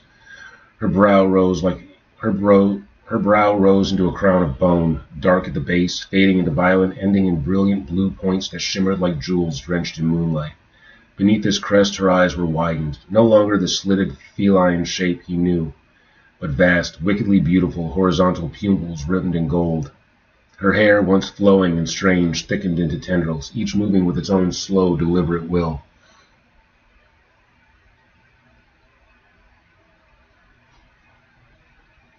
Her hands, previously rough and stone-like, unfurled harsh, thin spines along her forearms. Her claws lengthened into dark, curved talons. She glided fully into the blue glow. Garrett's breath left him. Where her mermaid tail should have been, 8 enormous tentacles bloomed from behind her, deep purple, their underside lined with vast shimmering suckers. 2 slid low toward him, encompassed him, ready to wrap around his legs. 4 more clung to stalactites and stone ledges overhead. The last 2 curled behind her like serpents coiled for a strike. She did not stand before him, she surrounded him. Arista's face, part woman, part something older and more magnificent, was twisted in a mix of shame and fear, fear of being seen, fear of him. Her eyes, wide and magical, shifted from him to the floor and back again as she held her arm shyly. Garrett shuddered. For one heartbeat his instinct was to run. Then something inside him clicked into place, something steady, foolish, relentlessly human. He smiled as though under a spell. Can you love this? Her voice rose and fell as if defeated. Despite her ferocity, despite the obvious strength of this form, Garrett saw past it to see the vulnerable woman who cowered at his touch, shuddered within his embrace. So, he breathed, eyes locked onto hers, this is you. And that's chapter 10.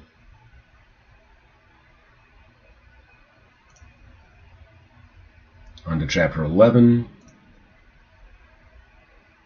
What are we at? 1 hour and 10 minutes.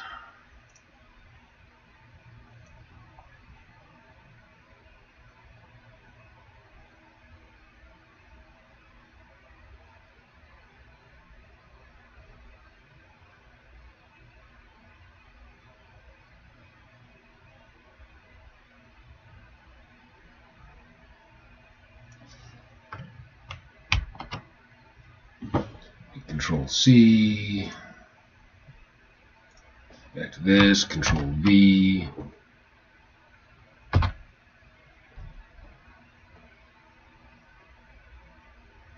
Alright.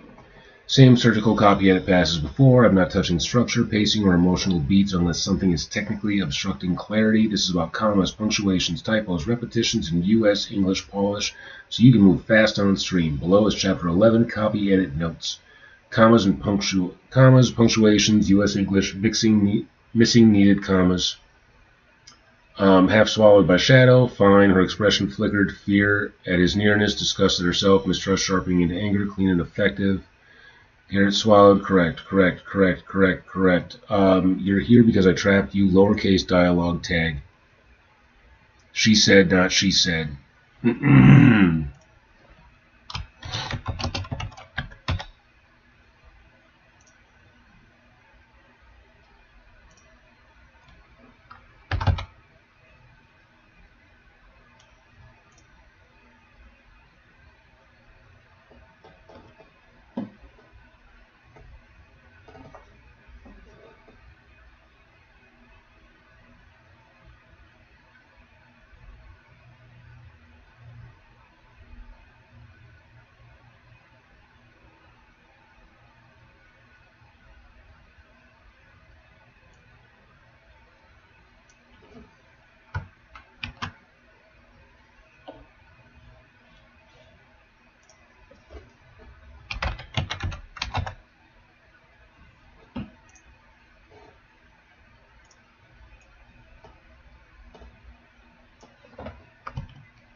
Okay.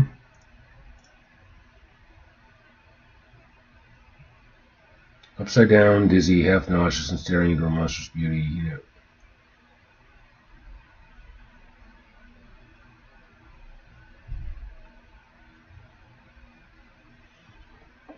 Really?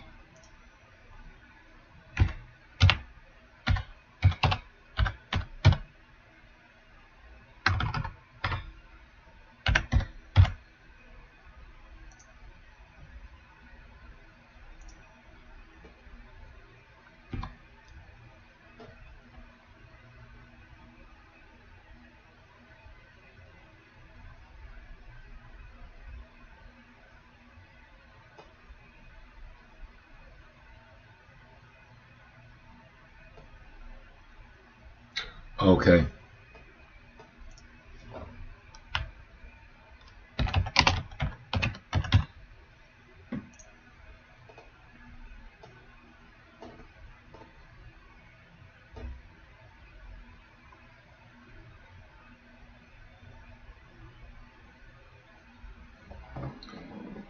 I see. Okay.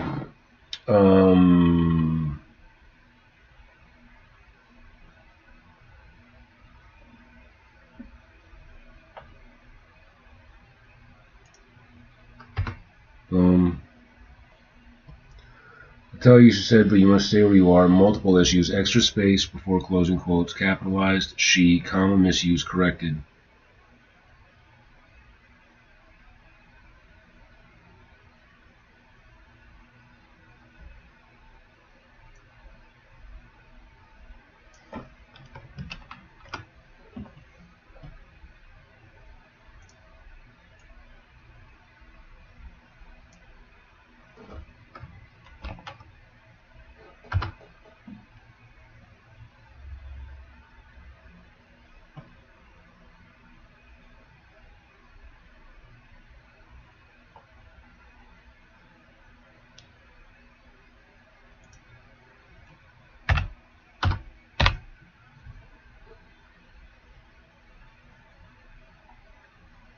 A lot of errors here.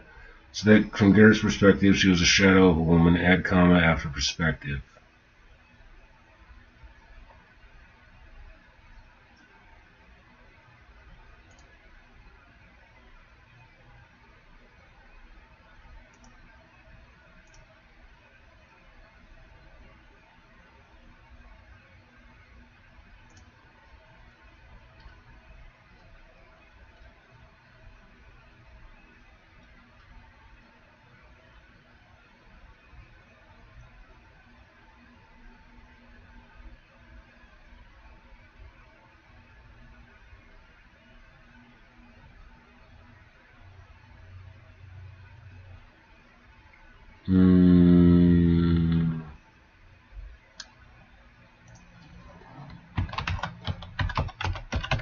Perspective.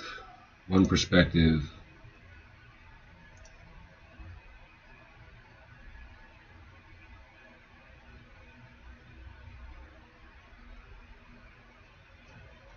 Sure.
I don't know.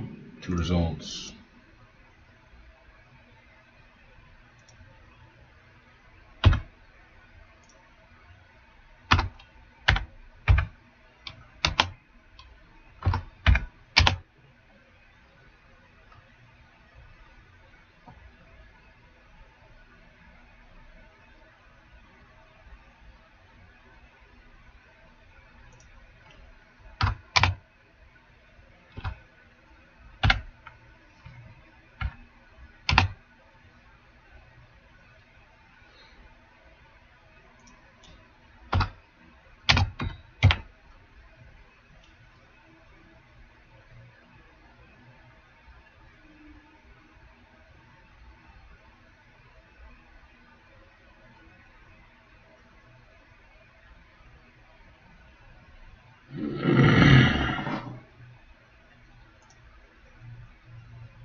Spaces in the M dashes.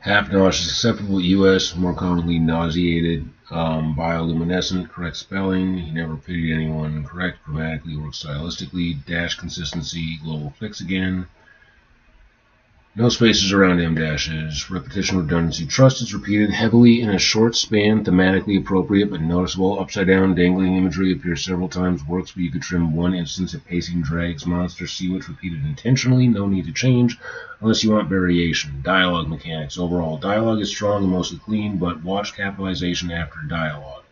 I did start to struggle with that here. Watch comma versus period before dialogue tags. You sometimes mix size and laughs into dialogue tags incorrectly. Easy live fixes. Stream speed fix. Global M dash spacing. Fix dialogue tag capitalization. She said over she said. Repair broken quotes. Replace hyphen with M dash and final line.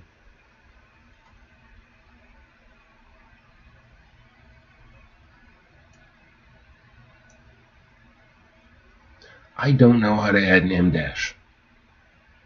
That's my whole deal. I don't know how to add them. I use them a lot, but that's all ChatGPT kicking them in for me. I don't know how to actually put them in. Like, where's the button? There's no M dash button.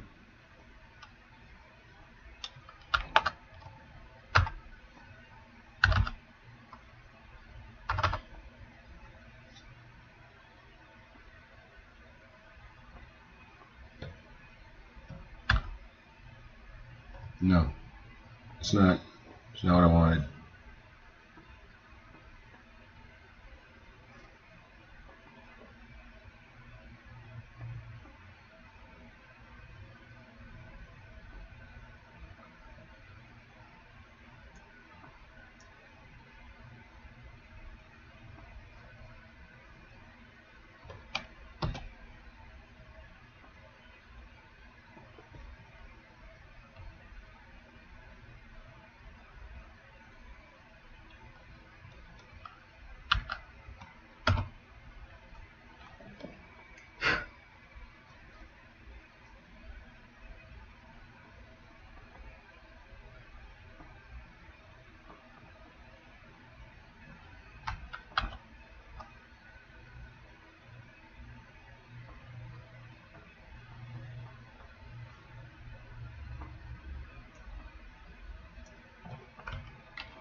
All right.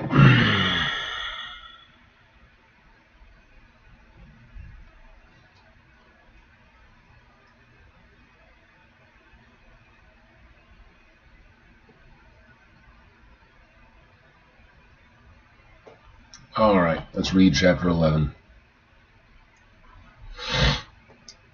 Arista remained coiled around the light's edge, half swallowed by shadow. Her expression flickered fear at his nearness, disgust at herself, mistrust sharpening into anger. She looked torn apart by her own conflicting instincts. Garrett swallowed and stepped forward, slowly, palms open. He had never seen her so uncertain. Arista, no! Her voice cracked through the cavern like a whip. Several massive tentacles struck stone at once, the impact booming through the chamber and sending heaps of shimmering treasure cascading to the floor. Before Garrett could react, one of those limbs lashed out with startling speed, his world inverted. A slick, iron-strong grip coiled around his ankle and hoisted him upside down, lifting him high above the glowing pools. The blood rushed to his head and the cavern spun. Arista, wait, he managed. But she wasn't listening. No more lies, she screamed, raw, panicked, as if her own voice ripped itself from her. The space shook with the force of it. A wave of tentacles surged outward, striking stone and scattering more treasure with a sharp metallic clatter. "Arista," he choked, folding himself upward to reach the tendril gripping him. "I'm not lying to you. You are," she hissed. "You must be. You should be." Her tone shuddered between fury and despair. More limbs writhed through the darkness behind her, not striking but thrashing at the air, as if she wanted to tear the world apart. No one sees this me and stays. Her face flickered in and out of view between the slithering limbs, regal, monstrous, terrified. "Put me down," Garrett said softly, "and I'll prove it." The floor spun below him, a field of gold light flickering beneath the shadows that held him suspended. "You'll run." Her voice splintered into something small, something terribly innocent. "Or you'll scream, or you'll fight like the others. They all do. They all beg or curse or bargain until they die, and I—" She cut herself off, tentacles curling inward as if in pain. "I don't want to hear another man lie." Garrett winced at the pressure, squeezing his ankle, but spoke with calm surrender. "Then I'll tell the truth," he shrugged. Something in that made her freeze. Not release him, but stop moving. The air felt crushed between them. She had turned him toward her, forgetting her shame as she studied his flushed features. "Truth?" she whispered. "Yes," he gasped, dizzy from hanging upside down for so long. "The truth is, I'm terrified. Of you. For you. Mostly of you ever being alone again. And I don't know if this is love between us, but I'm here. I'm choosing to be here. This moment. I choose you." Her grip trembled. "You're here because I trapped you," she said, her voice caught. "What are you doing?" "Freaking cat." "You're here because I dragged you down and didn't give you the chance. Otherwise, you would have left on that raft of yours." Garrett laughed, then fell silent at the severity of her look as she sharply turned him back around, pulling his face near hers. "That pile of sticks never would have made it. Goofballs. Never would have made it past the coastline. I built it because I was mad at you. Couples fight. What matters is that we talk it out." Arista's pupils narrowed into golden horizontal slits. "Now you want to talk?" she spat. While you dangle like bait? While her voice broke. The tentacle holding him quivered. "You don't understand what I am." "Then tell me," Garrett said gently. She brought him near her face, wide eyes narrowing in suspicion. "You'll say anything to escape my hold. Why should I trust you now?" "Like my father used to say, without trust there is no relationship. If you want love, especially true love, you'll have to trust someone. And I'm the only one here." Her breath came in sharp, shuddering waves. Salt, guilt, and heartache. For a moment she only stared, him upside down and her impossibly vulnerable, as if trying to read the intent of his words in the wrinkles of his brow. She lowered him an inch as she turned away in consideration. "Trust?" she repeated, the word warping in her throat, like something bitter she'd been forced to swallow. "Do you have any notion how much trust has cost me?" Another tentacle struck the cavern wall with a crack that sent bones skittering. "It cost me pain," she hissed, another whip of movement.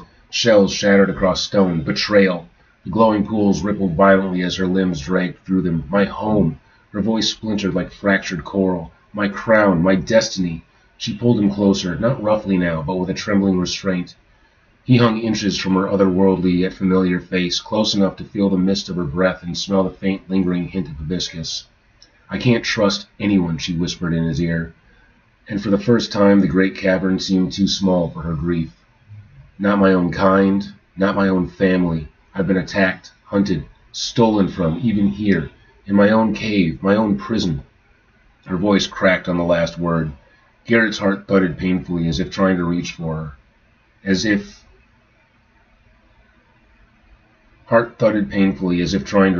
her. Upside down, dizzy, half nauseous, and staring into her monstrous beauty, he'd never pitied anyone more.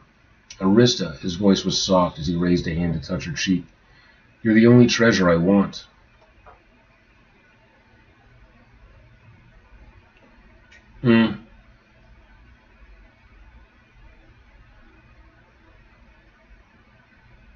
"No, you're the only treasure I want. That doesn't really work."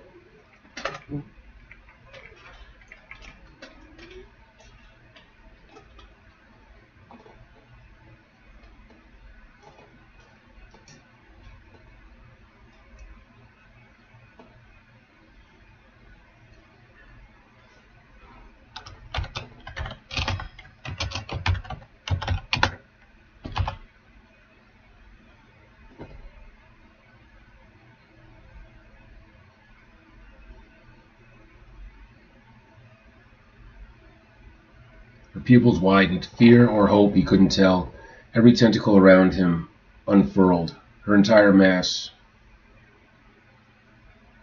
reared back like it was ready to either crush or collapse. He continued slowly, each word measured with gentle care. You say trust cost you everything, but you're still here, alive, waiting, wanting something better than pain. That means trust didn't break you. He swallowed. It just hurt. I'm sorry for that. The pressure around his ankle loosened. She whispered, You don't understand. I destroyed everything, everyone. I drove them away with my pride, my power, my temper. They were right to despise me. Her voice dipped, small and bare. And you will too. Garrett reached downward, brushing the proud cheekbone he had kissed so many times. Then the sharp line of her jaw. His fingertips shook as he turned her face to look at him. We're both scared, he said quietly, but I'm here. I'm willing to listen, to hear your story, to understand you. Her breath hitched, an unmistakably human sound despite her inhuman appearance. Garrett, she whispered, her voice thinning as she pulled away from his touch, unwittingly lifting him higher. Don't look at me. Don't lie to me. I couldn't take that from you. Fine, he sighed. I won't talk then. I'll try not to stare, but to me, you're still beautiful. Frightening, yes, but no matter what shape you take. But beautiful. Just tell me your story and I'll listen. Except, he added as his face turned darker, could you put me down, please? A moment passed. He felt a slight shudder run through her. Then, almost reluctantly, the tentacle uncoiled. Garrett dropped only a short distance before another limb caught him, lowering him the rest of the way with care. His bare feet touched the warm stone. She recoiled instantly to the far edges of the cavern, limbs dragging in agitation, as if ashamed she touched him at all. Her voice drifted from the darkness. I'll tell you, she said.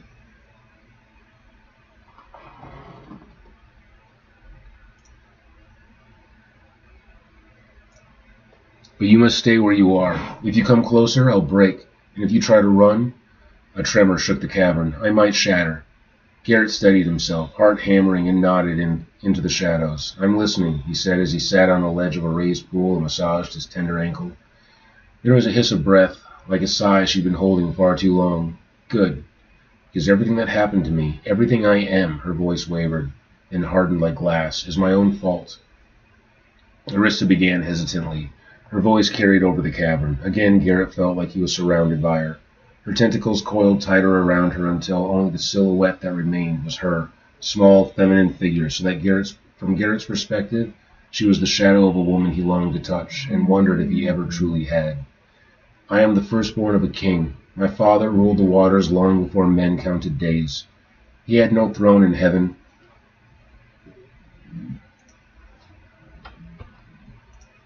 Only currents and tides. Many called him a god, though he never made such claims. My mother was human, once. She was loved by something that never should have touched her. When the Watchers fell, the women they left behind were not forgiven. They were corrected. The sea took her, changed her, and when she bore me, I inherited what she was punished for. She paused and released a long, pained breath. I am a thing born before judgment decided what to do with him. I was difficult, she said weakly, petty, spoiled, proud. I took what I wanted and punished anyone who denied me even a fraction of what I desired, even my own siblings. I lorded my entitlement, my talents, my birthright over them. My father tried to restrain me, to admonish my behavior, but that only made me defiant. I would sink ships for fun, she admitted bitterly, and laugh at the wreckage. I wanted the entire world to recognize me, to fear me, to adore me. I craved attention and love, no, worship, any proof that I was worth more than anyone else. Her voice cracked. Is there any wonder that they came to despise me, to fear what I would become? My siblings, especially the eldest of my brothers, the second-born, hated me. He grew jealous, resentful, and he was not alone. She sounded tired as she continued. He gathered allies among the witches of the Rephaim, another group I had scorned with my arrogance. They were clever, wise, ancient, beings I might have learned from if I'd had the humility. They banished me, she whispered, bound me to this accursed island that follows the path of the moon for all time, unless... She shuddered, a broken sob echoing off the walls, unless true love found me and broke the spell. She laughed once, hollow and cruel to herself. Can you imagine? Not simply banished, but condemned to an impossible condition. They took everything because of what I might become. I was furious. I screamed. I fought. But that only ever made the sea angrier. I tried to escape 1,000 times, but each time I ended up back here. And since the island is always moving, even if I were free, I doubt I would ever find my way home. A long silence followed. Then quietly she said, I am Arista, daughter of a king but no princess. I am the monster of the deep that sailors fear. I am the sea witch. Her voice fell to a wounded whisper, though lonely. I do not know how long I've been here.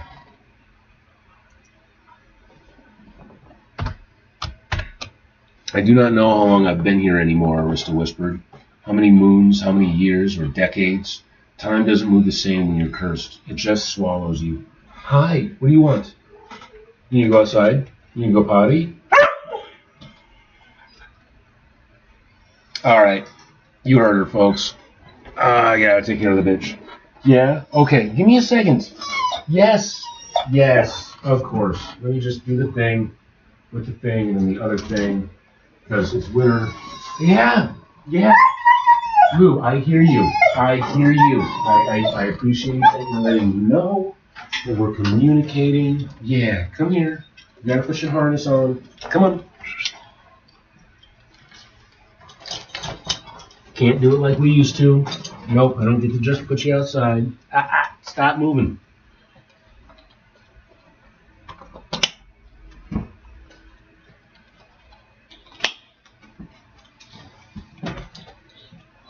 Yeah, forget it. Screw it. Yeah, well, I gotta fix the blinds. Mischief was being mischief.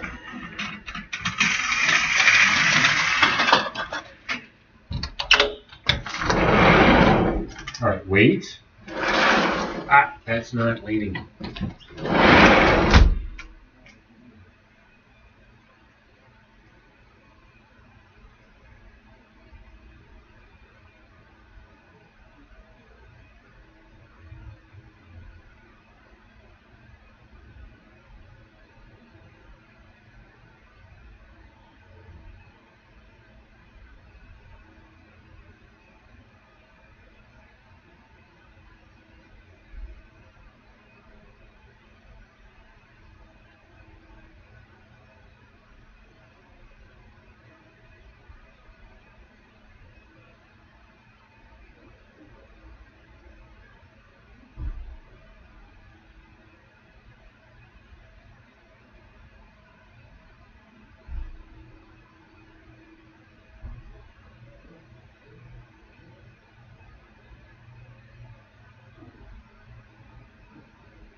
What's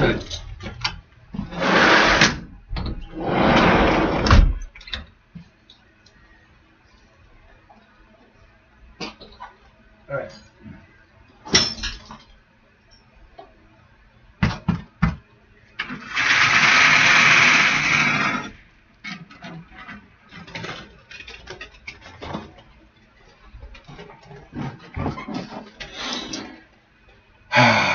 Her tentacles rose around her like a shield. Ships wander into my waters all the time, get caught in the currents and sink. Sailors drown or wash up here, coughing salt and terror, to call me a monster when they see me. Her voice trembled with bitterness.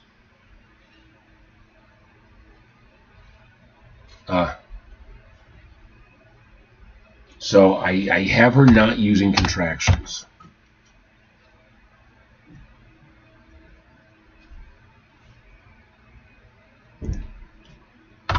Some of the unique bits, like in order to lengthen her speech, I don't ever use contractions.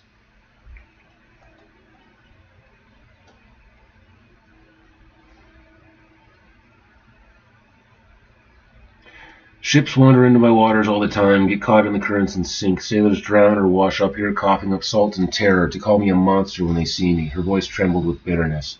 They think I hunt them. I do not. I just stay here. The world comes to me. I have tried love, she said, so sadly it felt stolen from her, more times than I want to admit. But it always ends the same.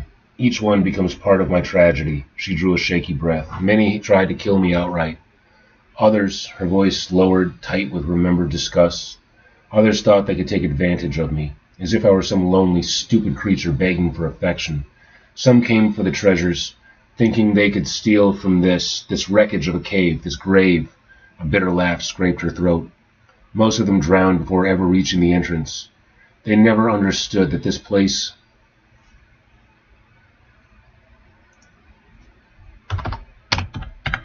is not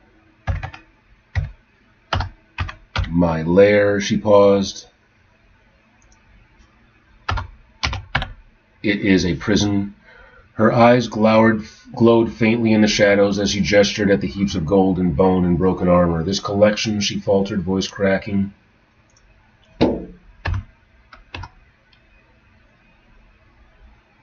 It is not wealth.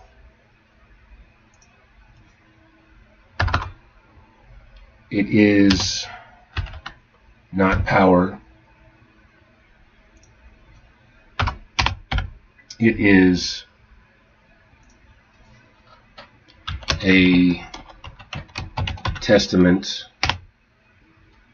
to everything I have lost, everything I ruined, every reminder that I was never meant to be loved. Maybe you went about it wrong, Garrett said before he could stop himself. Her silhouette flinched. He pushed on anyway. I don't think love is a spell, or something that just happens, he shrugged.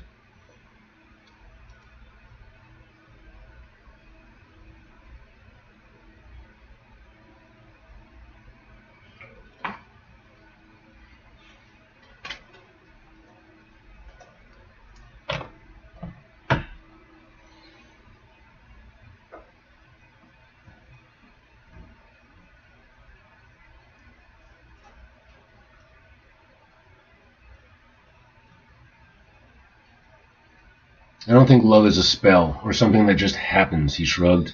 Anything that hits that fast usually burns out just as quickly. She was silent, clinging to his every word. You say you were proud, spoiled? Maybe you were, he glanced up at her shape in the dark. You were raised being told you mattered more than the world. That messes with anyone.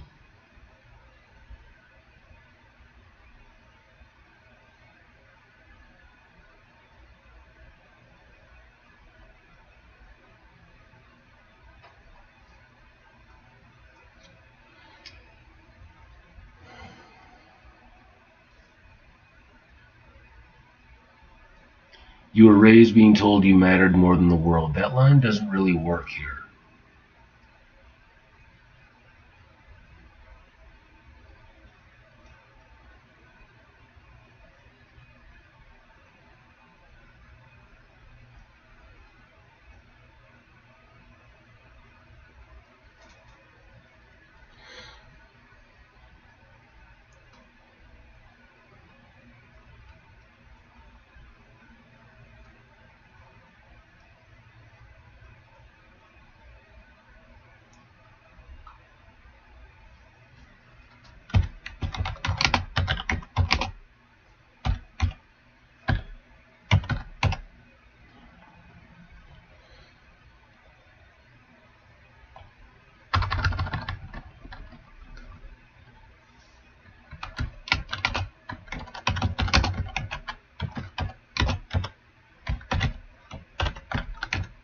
Pretty unique situation. That messes with anyone. He gestured at the wasted wealth. But this, his voice softened, this isn't pride anymore. Pride doesn't regret. It doesn't warn someone away because it's afraid of hurting them.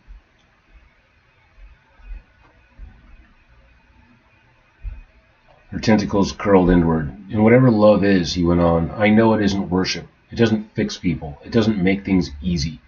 Garrett put his chin in his hand and thought for a moment. The creature waiting in the dark held her breath and leaned closer to the light. It's just staying, trying, talking, even when it's uncomfortable. With a faint smile, he added, sometimes building escape rafts as temper tantrums.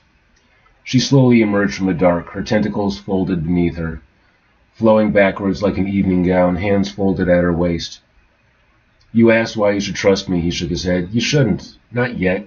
He pressed a hand to his chest. But I'm here, I'm listening, and I'm not running, even if I could. His voice dropped. That's all I can promise. If that's not enough, he added quietly, then I understand. He met her gaze. But if it is, we can start here. Arista shifted, and a ripple of bioluminescent light shivered between her tentacles. She gestured toward a heap of bones half buried beneath coins. "Do you see them?" she whispered. Garrett approached slowly, stopping several paces away. The treasure glittered around the skulls like debris washed onto a golden shore. She pointed with the tip of a tentacle. "That one," she murmured, touching the cracked brow of a skull with a dent in the temple. "He tried to kill me in my sleep. Thought he'd earn glory slaying the sea witch. I didn't even fight back. The fool slipped on some rocks and fell." A second skull, its jaw still hanging crookedly open. "And him? He tried to charm me." Her voice twisted into a bitter laugh. "Said he could tame me if I were just more ladylike. He drowned trying to leave with a bag of gold." She gestured toward another skull caked in salt. "This one begged. Said he loved me on the second day." She traced the ridges of his cheekbone. "But he didn't. He loved the idea of me, and when he saw what I really looked like, he went mad and drowned himself." Garrett's stomach tightened. She lifted a skull with the long scratches scoring the bone.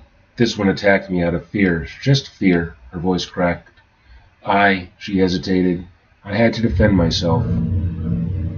She replaced the skull gently, almost reverently. "I never meant to keep them," she whispered. "But when the island moves, everything washes back to me. Every story, every mistake, every reminder. Before I knew it, I had quite the collection." A tentacle curled around her waist protectively. "I don't hate them. I don't even blame them. They were human. They were scared. And I was something they couldn't understand. Something to blame for their misfortune." She turned away from the skull, shivering. "I don't want you to become one of them." With that, she pushed herself out of the shadows and managed to both tower and cower before him. She stood immense, powerful, the full form of the almighty sea witch. But Garrett still saw the scared woman who had quivered at his touch. Beneath the cold, crushing exterior, there was still a gentleness that had been injured too many times to count. "How could I ever leave you?" he asked, stepping closer and smiling up at her, "if I know you'll continue to suffer like this?" Garrett didn't flee, Arista didn't hide, the curse didn't break, but far above them, another pillar cracked and fell.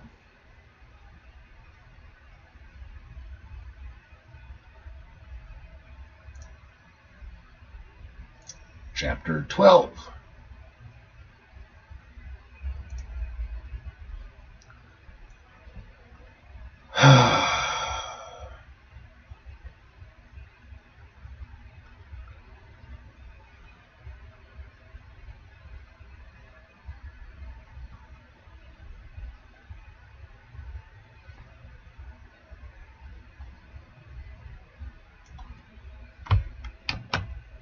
Control C, Control V.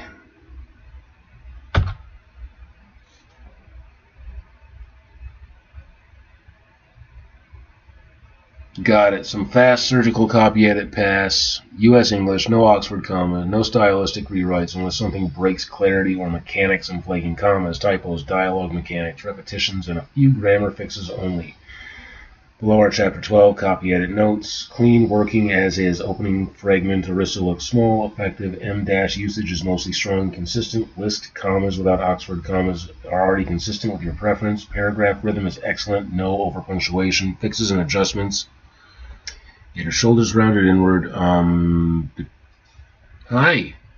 The terror of the deep brought to the edge of collapse by a single tender touch. Comma not needed. The terror. Arista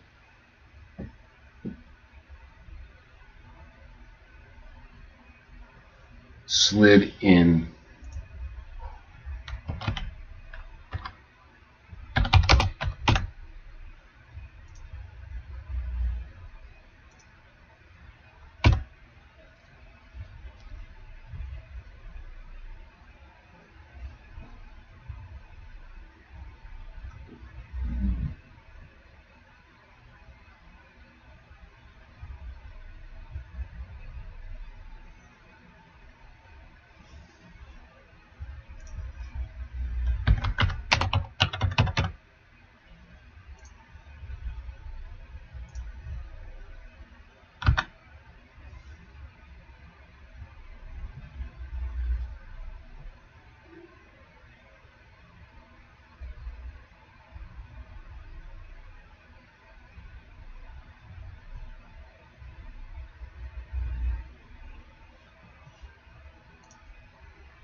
Boar snout, correct.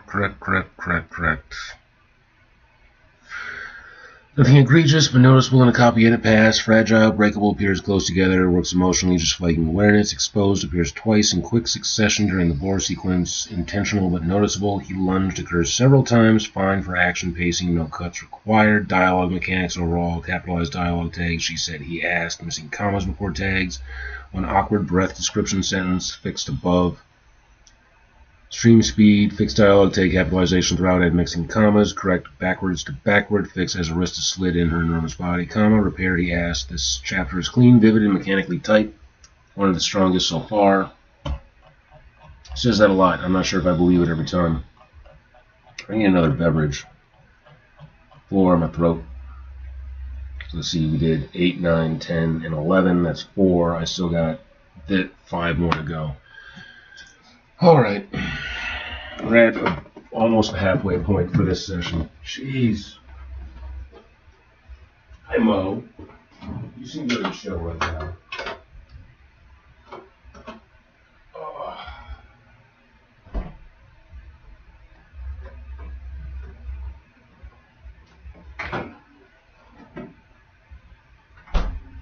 Hey, dude. So we're about 2 hours in. I was hoping this session would go a little faster than the other one. Looks like we're right on par with the other one.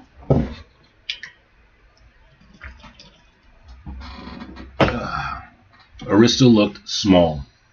The cavern's glow haloed her monstrous silhouette, vast curling limbs, bioluminescent jewels crowning her brow, yet her shoulders rounded inward.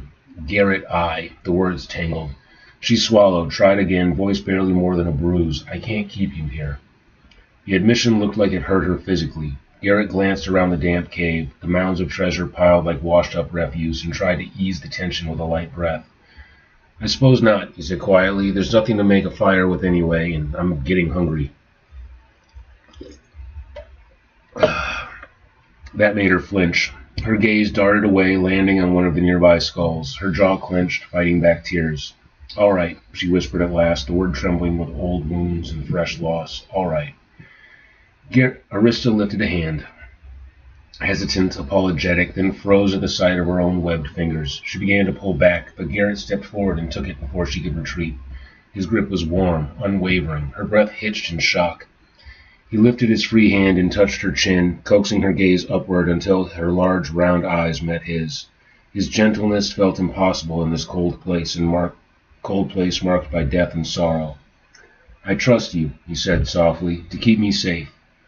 Her massive form quivered as if that phrase had struck a blow, the terror of the deep, brought to the edge of collapse by a single tender touch. They moved toward the adjoining pool, its waters glowing a soft lunar blue. As Arista slid in, her enormous body shimmered, dissolving into the sleek, elegant shape of her mermaid form. Fins replaced tentacles as the radiance of her skin brightened under the water. You're so beautiful, he breathed. Still clutching her hand, he stepped into the icy water, and she instinctively embraced him. Her hands, rough and webbed, found his shoulders. He pulled himself closer, wrapped his arm around her waist, and kissed her. Deep, passionate, and complete. Their rise toward the surface was slow.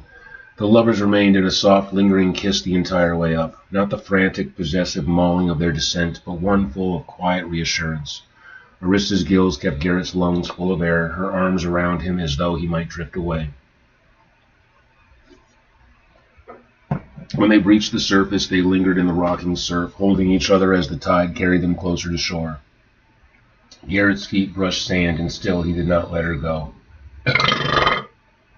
She was a wild thing of the ocean, fierce, dangerous, intoxicating, but now she felt like something else entirely. Not his, not yet, but open to him, cracked just enough to let him in. Eventually, shyly, almost guiltily, she began to pull away, inching toward deep water as if she meant to vanish beneath the waves. Stay with me, Garrett said, his hands resting lightly on her hips. He smiled. Just for a little while. Her eyes flicked up hesitantly. You haven't had enough of me today? You don't want to run? Garrett smiled softly. I want to be near you, preferably without turning into a prune. A small grin tugged at her lips. It wasn't proud or sly or dangerous, just uncertain, hopeful. A look she rarely allowed herself. The sea around them brightened, that familiar bioluminescent shimmer as if answering his request. Garrett felt the water change, not by temperature, but by the soft, humming magic she radiated. And then she transformed, slowly this time. Her hair unraveled, tendrils thinning into dark strands that drifted over her shoulders. Her claws softened, webbing pulling away. Lastly, her tail. The great, powerful length of it shimmered beneath the surface, edges dissolving into streams of turquoise light before splitting, shortening, and reforming into shapely legs. She wavered at first, unsure of how to stand. Garrett held her carefully, steadying her. Arista drew a sharp breath and hugged herself. Garrett reached for her, and they locked arms. They waded together through the surf, the waves nudging them gently toward the sand. With every step, her grip tightened. Garrett squeezed her hand, grounding her. "You're perfect," he murmured. "When I'm not a fish?" "Always." He kissed her temple. They reached the shoreline, warm beneath their feet, and walked a few paces together. She looked at him as though he were some curious wonder. He bumped into her shoulder lightly. "You're cute when you're unsteady." Arista lifted her chin primly, still regal, sunlight glowing off her skin, and leaned against him as they walked.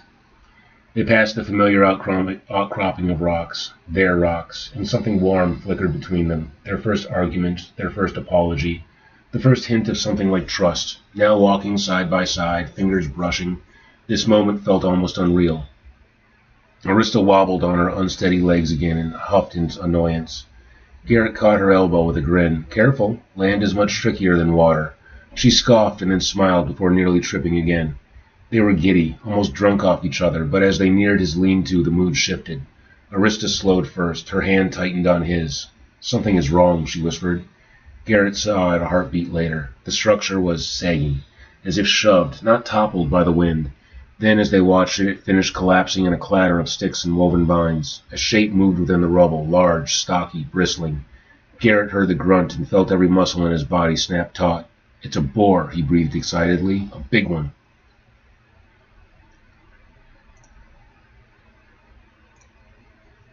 Impulse overruled caution. He released Arista's hand and slipped forward, shoulders low, steps cat-quiet as he slunk into the tree line. Years of hunting came rushing back, the way to angle his feet so they didn't snap a twig, the way to move with the underbrush rather than through it. His stomach quaked with hunger. Finally, meat. Real meat. Something he could provide for her.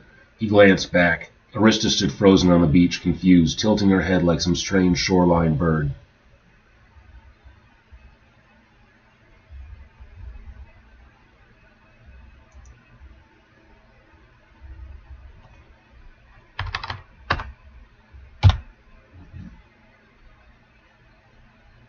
He gave her a firm gesture. "Stay. Don't move." She waited, brows pinched. Garrett slipped deeper into the trees.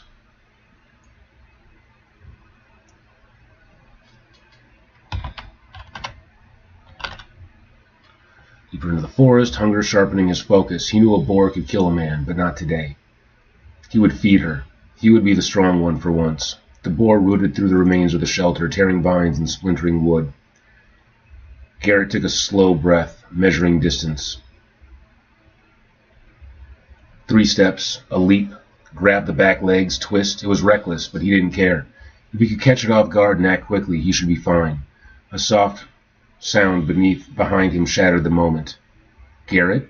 He turned. Arista, standing in the open, arms folded awkwardly for balance, suddenly looked far too exposed. In that instant, the boar lifted its head. It saw her. Its body tensed, and Garrett knew that stance. A charge.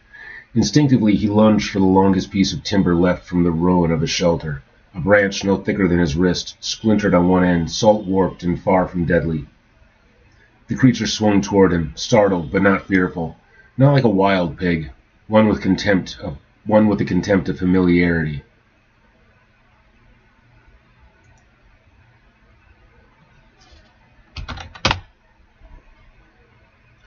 It let out a low, guttural cry and scraped its hooves through the sand, tossing grit into the air. Garrett gripped the stick like it was a proper spear. "Come on," he muttered through clenched teeth. "Come on, then."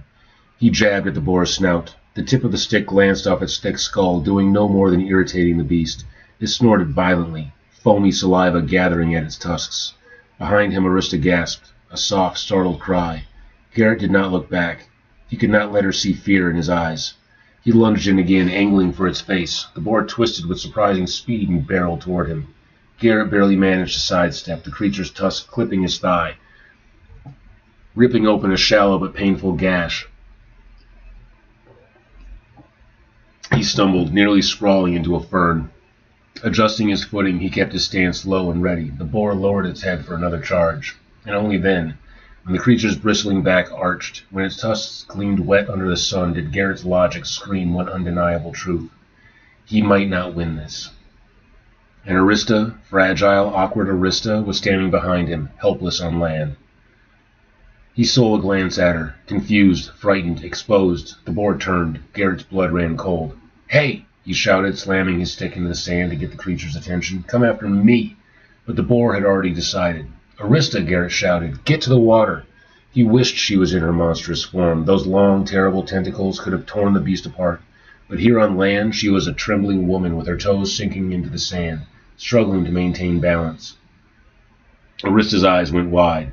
She tried to run. Her legs buckled instantly. She was trapped in her own body, helpless and exhausted.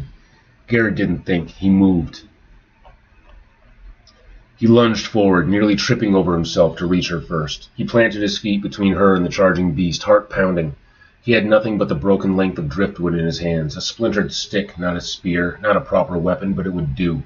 "Come on," Garrett muttered through his teeth, bracing. The boar thundered toward him, squealing, head lowered, tusks aimed to rip through flesh. Garrett jammed the splintered end of the stick into the sand, angling it upward just before the beast reached him. The boar impaled itself. Momentum carried it as it recklessly continued forward, slamming Garrett back several steps as the stick drove deeper into its thick hide. Its hot breath blasted against him. He could smell rot on its tusks. He could taste blood in the air. Garrett gritted his teeth and shoved, twisting the wood deeper into the heart of the beast. The boar coughed, a horrible wet sound, and collapsed in a heavy, twitching heap at his feet. Everything went still except Garrett's ragged breath. He staggered backward, legs shaking. Behind him, Arista was on her knees in the sand, staring at him as though she'd never seen anything more terrifying. He rose, triumphant and bloody. His thigh oozed a thick stream that mixed and congealed in the sand. He hobbled to her and extended his least blood-soaked palm. "Are you all right?" he asked, his short, labored breath dripping with concern. The adrenaline still coursed through his veins, making his eyes wide with danger. "You're a fool," she declared, rising as though admonishing him gave her the strength she needed. She rushed to his side and inspected his wound. It gushed blood over her trembling hands as she attempted to press him back together. "Sit," she demanded, pulling him down into the sand against the pain. He winced as he obeyed, an idiotically happy grin plastered across his face. Amidst the exhilaration, the thought of meat and her concern,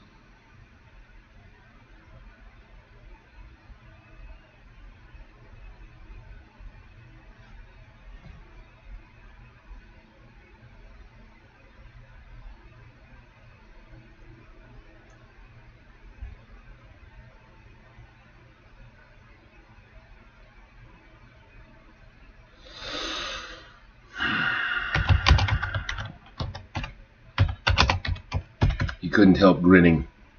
Arista's hands shook violently as she pressed down on the wound, her palms slipping in his blood. "You could have died," she hissed, but the anger in her voice was thin, stretched into something brittle and breaking. Garrett laughed breathlessly. "But I didn't." "This isn't funny," she snapped. Her voice cracked sharply, and she leaned closer as though trying to shield him with her own body. You stupid, reckless man. I told you I can't protect you out here. I can't even stand properly, and you," her breath hitched, "you throw yourself at a beast for me?" Garrett blinked up at her, still dizzy, still smiling. "Well, yes." Her fingers curled against his skin as if she couldn't decide whether to cradle him or shake him. A soft, horrified noise escaped her lips, somewhere between a whimper and a growl. "You bleed so easily," she whispered. Just spill apart in my hands like this, and you still step in front of me." Her eyes burned with disbelief, anger, and something dangerous beneath the surface. Happiness. He reached for her hand. She almost pulled away. Almost. "Arista," he said softly, "I promised I'll keep you safe." She looked at him then, really looked, like no one in her life had ever said such a thing. "You can't," she said. But it wasn't a scolding anymore, it was a plea. "You're fragile. You're breakable, and she swallowed, eyes glistening, "I don't know what I'd do if you perished before me." Garrett squeezed her fingers, weakly but surely. "Then we keep each other safe." Her breath shook out of her in a trembling exhale. For a moment the world narrowed to just the two of them, the scent of iron and salt, the distant roar of the surf, the crackle of fear melting into something far more fragile. The small space between them felt charged, as if one breath too deep might shatter it. Arista's voice steadied, though trembling beneath the veneer of command. "Garrett, lie back. Let me mend you, before I—" Her throat closed on the rest. Garrett took her hand, thumb brushing her knuckles. "Arista, I'm sure you've hurt me worse than this when we've made love. This is nothing." Even through the pain, he managed a roguish smile. She tried to mirror it, but her frown returned, half irritation, half grief, as she pressed her hands over the wound. A soft blue radiance bloomed from her palms, cool and tinkling, the magic threading into him like a gentle tide. He felt the torn flesh knitting, tugging, heat and ache giving way to a numbing softness. Minutes bled away with the slow, steady pulse of her power. When the light finally flickered and died, Arista sagged forward. "Are you all right?" Garrett asked, even as he lifted his head to inspect the wound. The gash had shrunk by half, and bleeding had stopped entirely. He stared, stunned, then looked back at her, only to realize how badly the healing had drained her. "I need to return," she whispered, trying to rise. Her legs wobbled, her balance broke. Garrett lunged to catch her as she pitched sideways. In his arms she felt lighter than she ever had, too light. He blinked, noticing her ears softening back into their fin-like shape, thin membranes glistening in the sunlight, faint tribal bands ghosting across her cheeks, shoulders, and collarbone, marks of her true form slipping through. "Easy," he murmured, gathering her close. Despite the fire in his thigh, he forced himself upright, half limping, half dragging both of them toward the water. Each step was agony, but the fear of losing her drove him harder. As he waded in, the tide rose to meet them, the salt stinging his half-healed wound. He barely felt it. Arista stirred faintly in his hold, drawn by the water's pull, her fingers curling against his back. "I've got you," he whispered, lowering them both deeper into the cradle of the sea. And beneath the glistening waves, her transformation continued, faster now, as though natural order was falling into place. Her bands darkened and solidified, and gills along her long neck spread into a gasp. She pushed away and submerged, swimming a tight circle around him in a way that might have seemed menacing just a week before. Then her head crested above the waves. Her eyes were warm and sad. "I have to stay in the water a while to get my strength back, just as you need to rest on land. I'll return when I can." "All right," Garrett said uneasily. "Let's both rest, except—" he added hesitantly, unsure of how his next request would sound.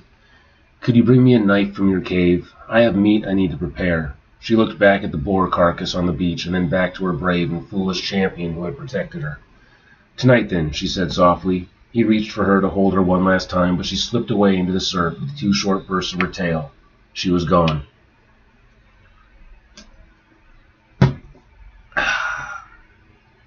Garrett stood there a moment longer, the waves tugging at his legs, the ache in his thigh finally catching up to him. The shoreline felt strangely hollow without her, too still, too quiet. His ruined lean-to sagged in defeat. The boar, half buried in sand, steam rising faintly from its hide. The sun was lowering, staining the water the same color as old wounds. He sank to one knee beside the boar, steadying his breath. The adrenaline was wearing off, leaving a raw, hollow ache inside him. Okay, that's hollow twice.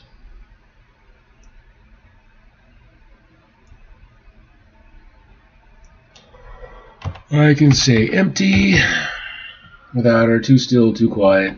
Hollow ache inside him, not just from the wound, but from the space she had left behind. Garrett pressed a palm to the cooling flank of the beast he'd killed for her, for them, and felt a strange mix of pride and uncertainty coil in his chest. Again in his chest. Night gathered over the water. He looked out toward the darkening waves, toward her cavern hidden below, knowing she'd return when she could, and knowing he'd wait. The surf whispered along the shore, 2 worlds trying to meet, and neither yet knowing the cost.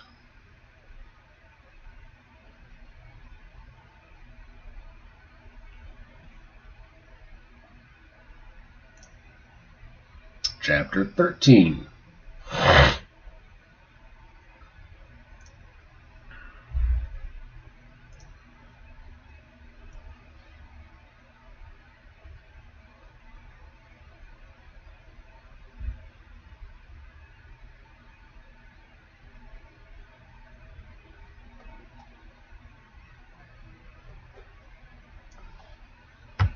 Control C. Control V. Pop that in.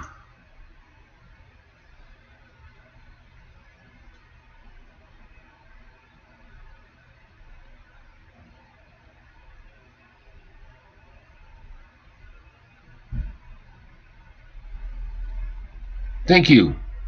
Thank you, Face Your Fear. I'm just seeing your comments now.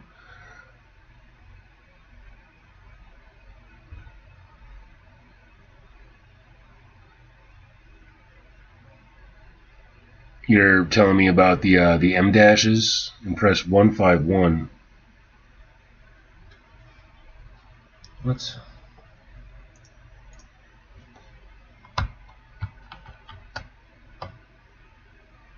Nope, that didn't.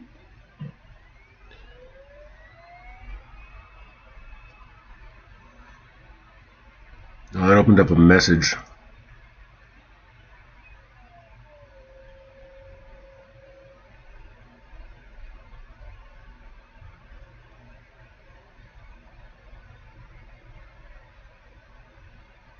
Yeah, sorry I didn't get to you. Not even seeing when this comment was made, but thank you. I appreciate that.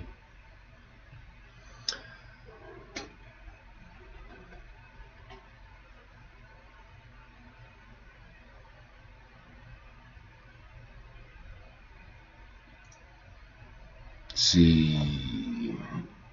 Surgical copy edit pass, same rules. U.S. English, no Oxford comma, no stylistic rewrites unless grammar or clarity breaks, flaking commas, punctuation, typos, dialogue mechanics, and repetition. Tied so subtly he had to hold his breath just to see it. Missing a comma after shore, yet with every tiny wave touching the shore, his anticipation grew. I'm not sure if I need that.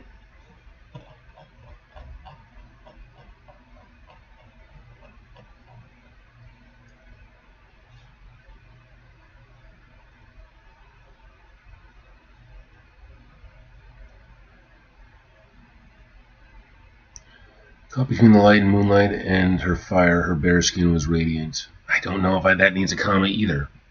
As darkness settled, the flames only burned brighter, missing comma after settled. I'm not convinced about that one either. For making the rest of his preparations for the night, he sat beside it, missing comma after night.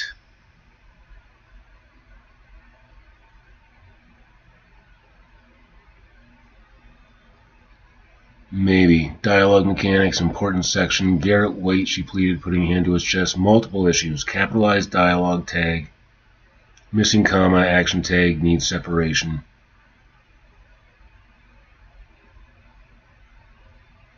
Yeah. Yeah.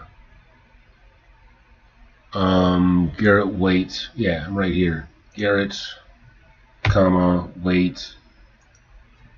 That needs to be lowercase. She pleaded, putting a hand. She pleaded, comma,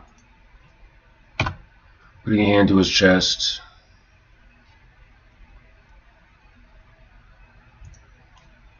Get rid of and. Always good to get rid of ands if you can. Her head cradling into his neck.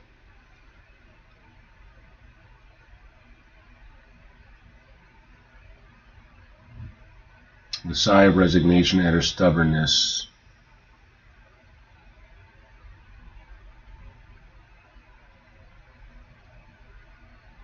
It's long, but I don't feel like I want to get rid of at. The sigh of resignation. No, because he is sighing. Like his sigh of resignation is at her stubbornness, matching his desire. I get where the break would come in, but I think I want to keep that as is.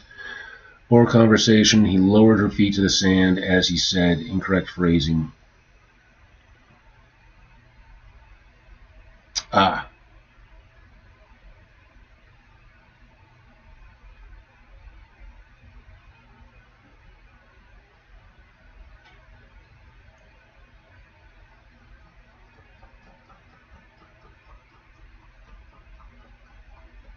So it should be as he spoke or and he said. I guess spoke. I don't use spoke too much. I might as well throw in spoke. As he spoke, Arista, I didn't kill the boar for you. He added with a triumphant grin, capitalization, punctuation error.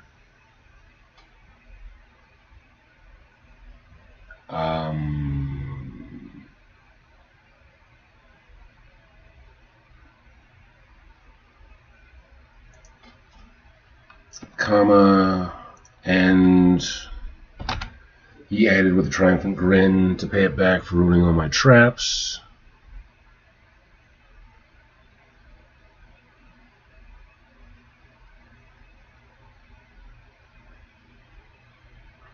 That's consistent and good. Cooking scene, correct, acceptable, missing comma after said.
I got a lot of sloppy bits in this part. Okay.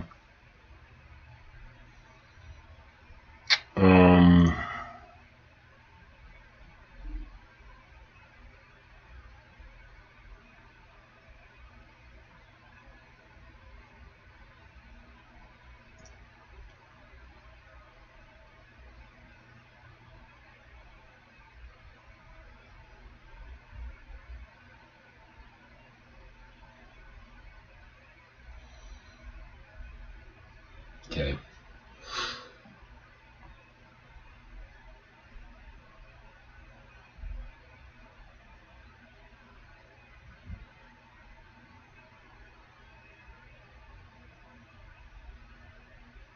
Watch for capitalized dialogue tags. She pleaded, he added, should be lowercase. Missing commas before tags. Broken dialogue across line breaks. One instance flagged.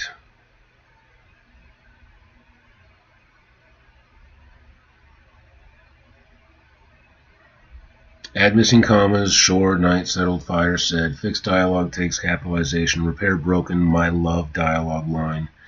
Hi, Lou. No, it wasn't Lou. Fixed weight of she was about to say change relished in relished.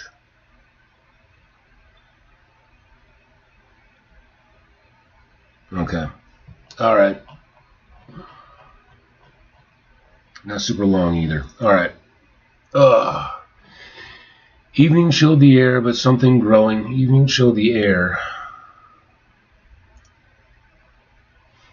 Comma, but something growing in Garrett's chest kept him warm. The sea was smooth like glass. It's like the third time in this book I say the sea was smooth like glass, I think. At least twice. So this is a callback. Okay, there are a few callbacks. There are some echoes of previous chapters.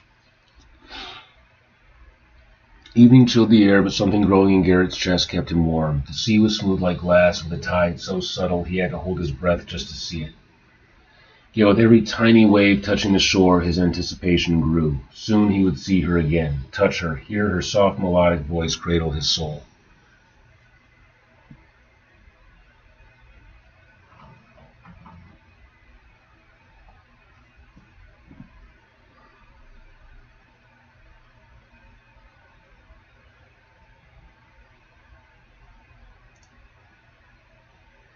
I don't feel like a comma would work there. I don't feel like that helps me. Yet with every tiny wave touching the shore, his anticipation grew.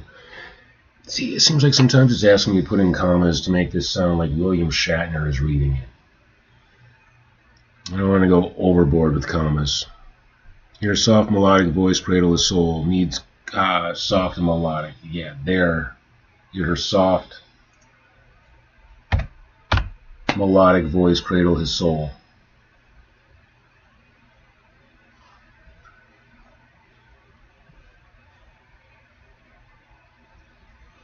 He had dug a pit and built a fire, complete with a spit from wood that had once been part of his lean-to. After making the rest of his preparations for the night, he sat beside it to watch the sky change. As darkness settled, the flames only burned brighter, in tandem with his longing.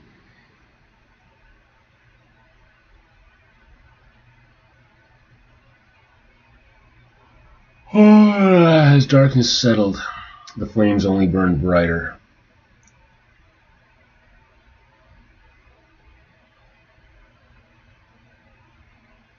As darkness settled, the flames only burned brighter. As darkness settled, the flames only burned brighter. No.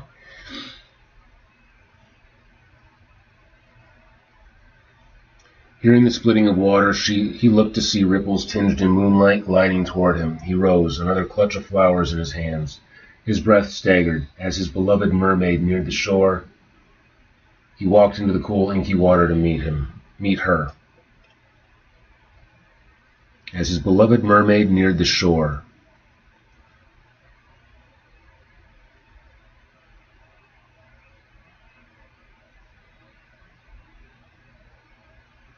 I'm going to say no.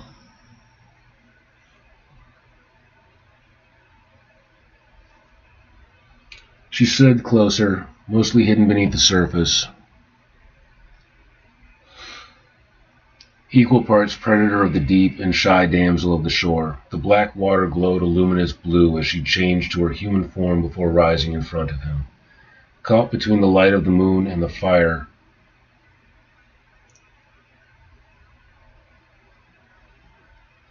yeah, maybe there. Her bare skin was radiant as it dripped with ocean. Her eyes brimmed with the same rising joy Garrett felt at seeing her. In her hand she held a dagger, some decorative, bejeweled thing that had long since rusted and lost its edge. Still, it would serve him better than the broken rocks he'd been trying to cut with. They exchanged gifts, flowers for a blade, and walked hand in hand toward the shore. "Are you rested?" Garrett offered the question softly, brushing a lock of hair that had just been a tendril from her face. Arista nodded, though the movement was small, almost cautious. "The sea restored me," she said, voice gentle, "but walking on land is still a bit painful." Garrett furrowed his brow in concern and stopped short. "What do you mean? Does this form hurt you?" A sick feeling rose in his gut. She looked at him then, not with the hunger of the early days, nor the wary fear of yesterday, but with something searching, measuring, uncertain in a way that made her look more human than her transformation ever did. "It can, yes, only when my magic is exhausted or I've been on shore too long. It is but a small price to pay for the spell." Without a word, Garrett tucked the knife into his makeshift belt of rope and lifted her into his arms. He turned toward the sea, her discomfort magnified and etched over his face. "Garrett, wait," she pleaded, putting a hand to his chest.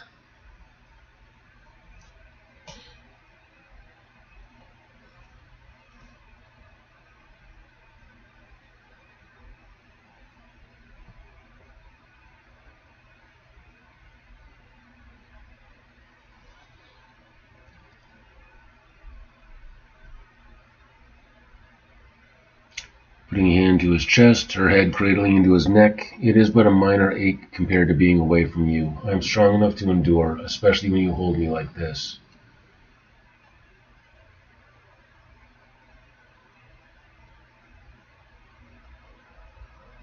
With a sigh of resignation at her stubbornness matching his desire, he turned and carried her toward the fire. The glow painted their conjoined shadow across the sand.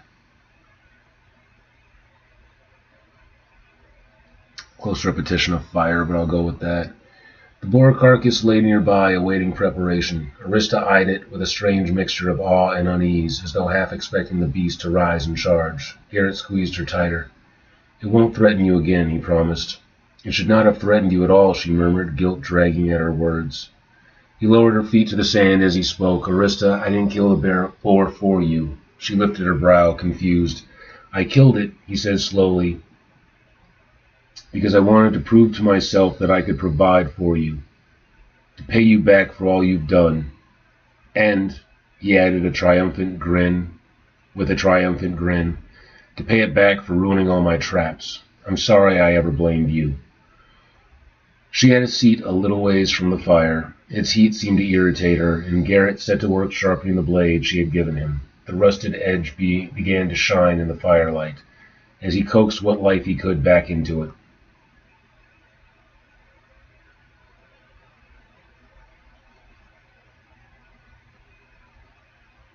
Fire. That's like 4 times the word fire. Maybe 5 in this chapter so far. On page 2. It's a lot of repetition. But, I mean, if it's a fire, it's a fire. And I can't keep using, like, the flame, the torch, the pit. It's a little bit ridiculous. Pay back for all you've done for me. And, he added with a triumphant grin, to pay it back for ruining all my traps. I'm sorry I ever blamed you. She had a seat a little ways from the fire. Its heat seemed to irritate her, and Garrett set to work sharpening the blade she had given him. The rusted edge began to shine in the firelight as he coaxed what life he could back into it. Soon he was carving sections of boar off the carcass and spearing them onto sticks to roast. He was no chef, but he understood campfire cooking well enough for the task at least. Arista looked confused by the whole process. Must you always burn your food before you eat it, she asked. It seems like such a barbaric ritual you humans engage in. Of course, Garrett said, you should cook meat before eating it. Otherwise it could make you sick. Then he mused, I suppose everything in the ocean is eaten raw.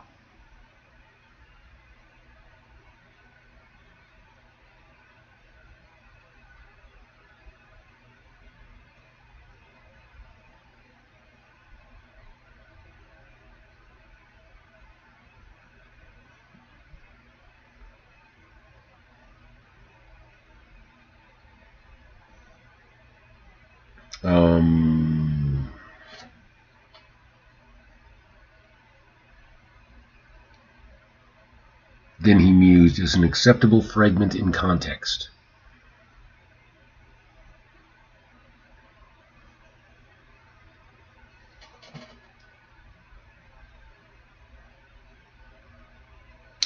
She looked at the pig and then to Garrett as she asked, and don't you find it strange to eat something that looks so much like yourself? Garrett froze, mid-movement, a slice of boar dangling from his fingers. What do you mean? He said, brows lowering. Only that when that creature arrived, it was bald and somewhat friendly. It even let me pet it until it bit me and ran away. She looked genuinely puzzled. Slowly it turned aggressive and hairy, and since you've been here, you seem to have grown wilder and more hairy. So I assumed it was a close relative of your kind.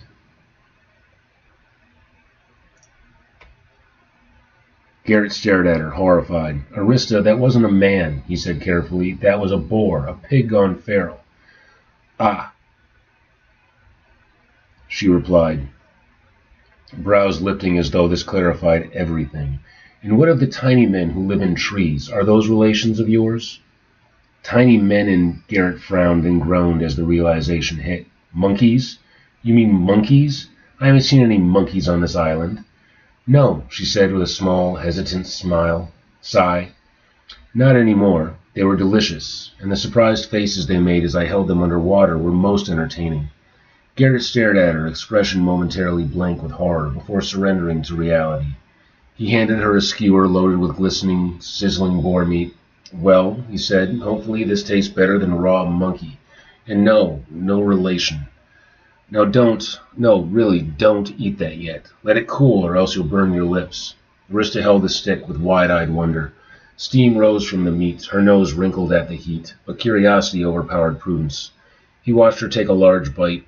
She recoiled instantly, eyes wide. It's hot. Why would you do that to food? Garrett chuckled. Because it tastes better that way. She nibbled thoughtfully for a bit before adding, I suppose there is a delightful texture and warm taste, but it hurts my teeth. Let it cool, Garrett repeated. So you cook it just to let it get cold again. How does that make any sense? She took another bite and chewed carefully, thoughtfully. She swallowed and then continued, thinking aloud. I suppose there is much humans do that confuses me.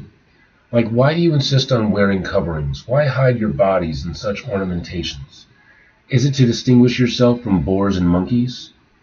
It's to keep us modest, as well as to distinguish status, Garrett said before sinking teeth into the skewer he'd been cooling for himself.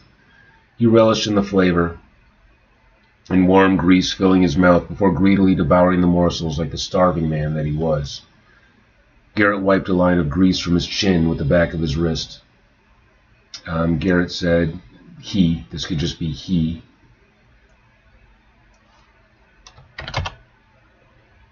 Modesty, status, warmth, he added, mostly warmth. He reached for another whistling, sizzling skewer. Arista tilted her head, studying him as though he were the oddity and not her, the woman born of moonlight surf, holding a stick of roasted meat like a scepter. You hide your bodies, she mused.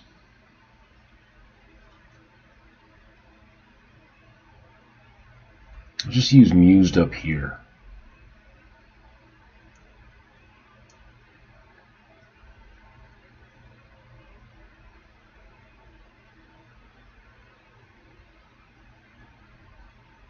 I said pondered aloud. Yet you bare your hearts so easily. Garrett blinked, caught off guard. That's not usually how humans work. Then you are strange among your kind, she said simply, taking another thoughtful bite of the meat, this time without flinching. But I like that. I like that you speak plainly, even when you are afraid. Well, then speaking plainly, you could do with a bit of modesty, he chided. It would certainly make you less distracting. He let his eyes travel over her naked body, a sight he could never fully get used to. Not that I don't appreciate your lack of it. The modesty or the clothing, she asked. Either, he answered with a wry grin. He moved closer to her so that their bare shoulders were touching. Extra flourishes and tapestries would only get in the way under the sea, she said with a touch of her royal disdain and a smile. Surely my power and majesty are enough to demonstrate status. Yes, but the distraction, he said around another bite from a still steaming skewer. Couldn't you at least wear a couple seashells to cover your chest? It's a bit hard to think clearly when looking at you. Such is the nature of men, she sighed. Why should I hide my body to compensate your weakness? Her skin held the same faint chill of the sea that her words did. My love, she murmured, eyes on the fire. When you speak of modesty and status, do humans ever let themselves be fully seen, or is it all decadence and deception like some kind of devil's dance? He swallowed. I think most of us spend our whole lives trying not to be seen for who we really are. That, she whispered, is what I do not understand. He gazed wistfully into the flame, his mind drifting to royal courts and assemblies as he mused. Again with mused. I got caught up on a loop with that.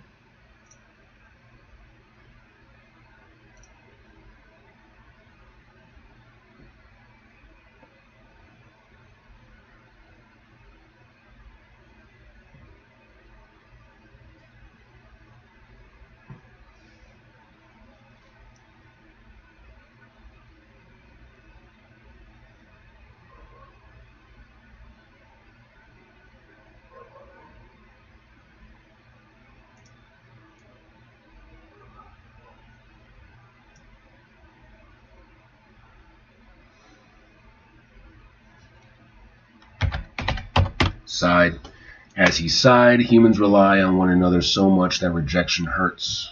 Most find it better to act like someone else, maybe so if they are rejected, it's not really happening to them. The firelight glowed across her bare enchanted flesh, softening the ridges of her uncertainty. She leaned just slightly into him, resting a cheek on his shoulder, cool against the warm. If humans must hide themselves, she whispered, then be less human with me. Please don't ever hide your heart from me, Garrett. I would have all of you just as you really are.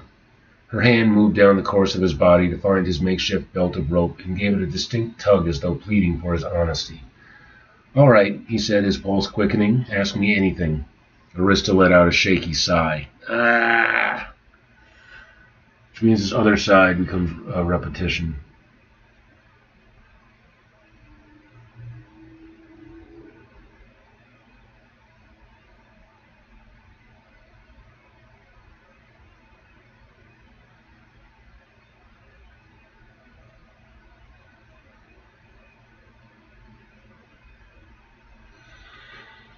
I guess just said.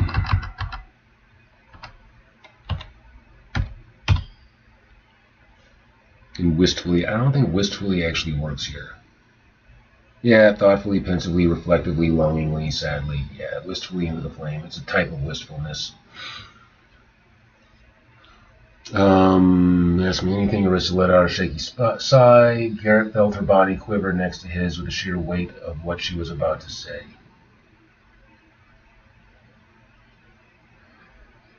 He put an arm around her, every nerve in him sharpened by the seriousness in her tone. Can true love even exist in the situation we are in? She asked.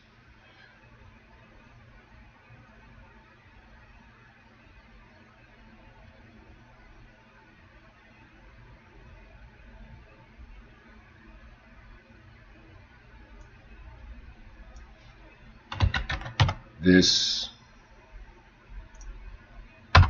situation, she asked. Her voice was small, fragile in a way he'd never heard. I mean, with us forced here, together, trying to fall in love just to break the curse and leave, how can love grow inside a cage? Garrett stared into the fire as the question settled between them like a stone dropped in deep water. Before I met you, he said quietly, I was on my way to be married. Arista stiffened. Her name was Princess Jocelyn, he went on. I'd never met her, not properly. Our families arranged it years ago. He shrugged uncomfortably. My parents were the same. They didn't choose each other either. He poked at the fire with a stick. They bicker. They get tired of each other, but they still sit together every night. They choose each other every day. He glanced at Arista. So maybe love doesn't grow best in freedom. Maybe it grows when people stop checking for exits. His voice softened, not because they're trapped, but because they've decided to stay. She drew in a small, trembling breath. He looked at her fully then.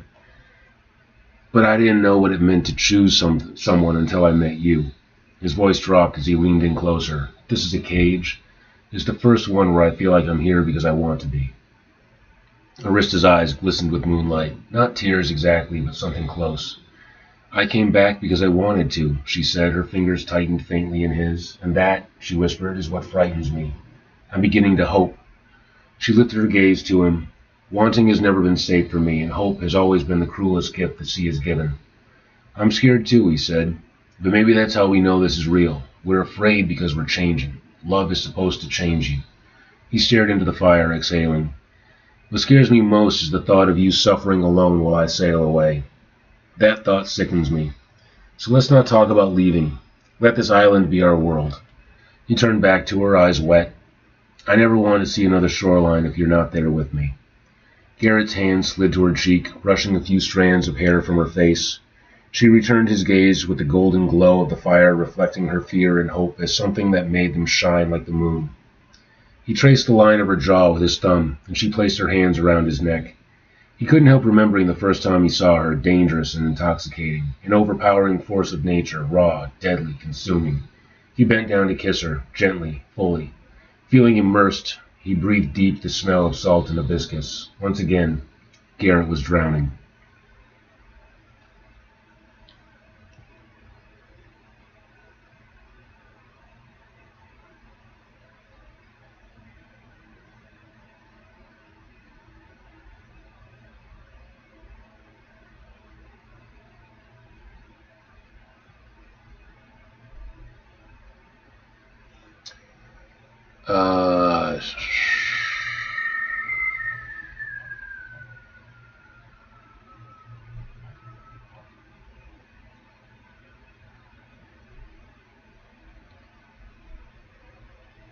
Uh, Garrett said,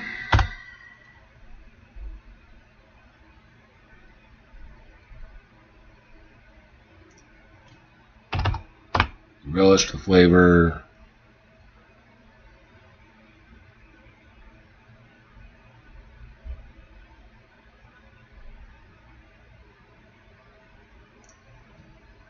Whistling, sizzling skewer.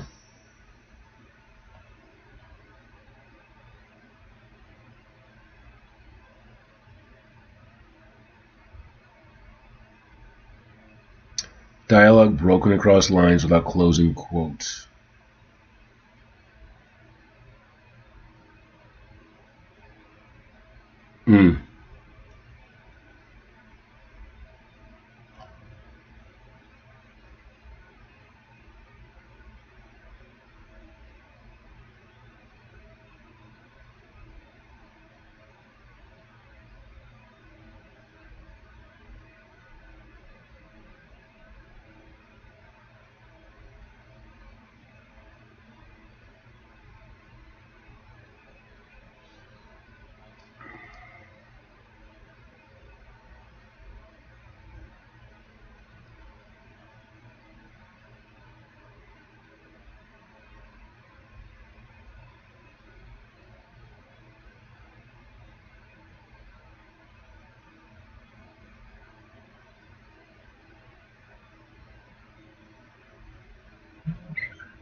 Garrett stared into the fire as the question settled between them like a stone dropped into deep water. Before I met you,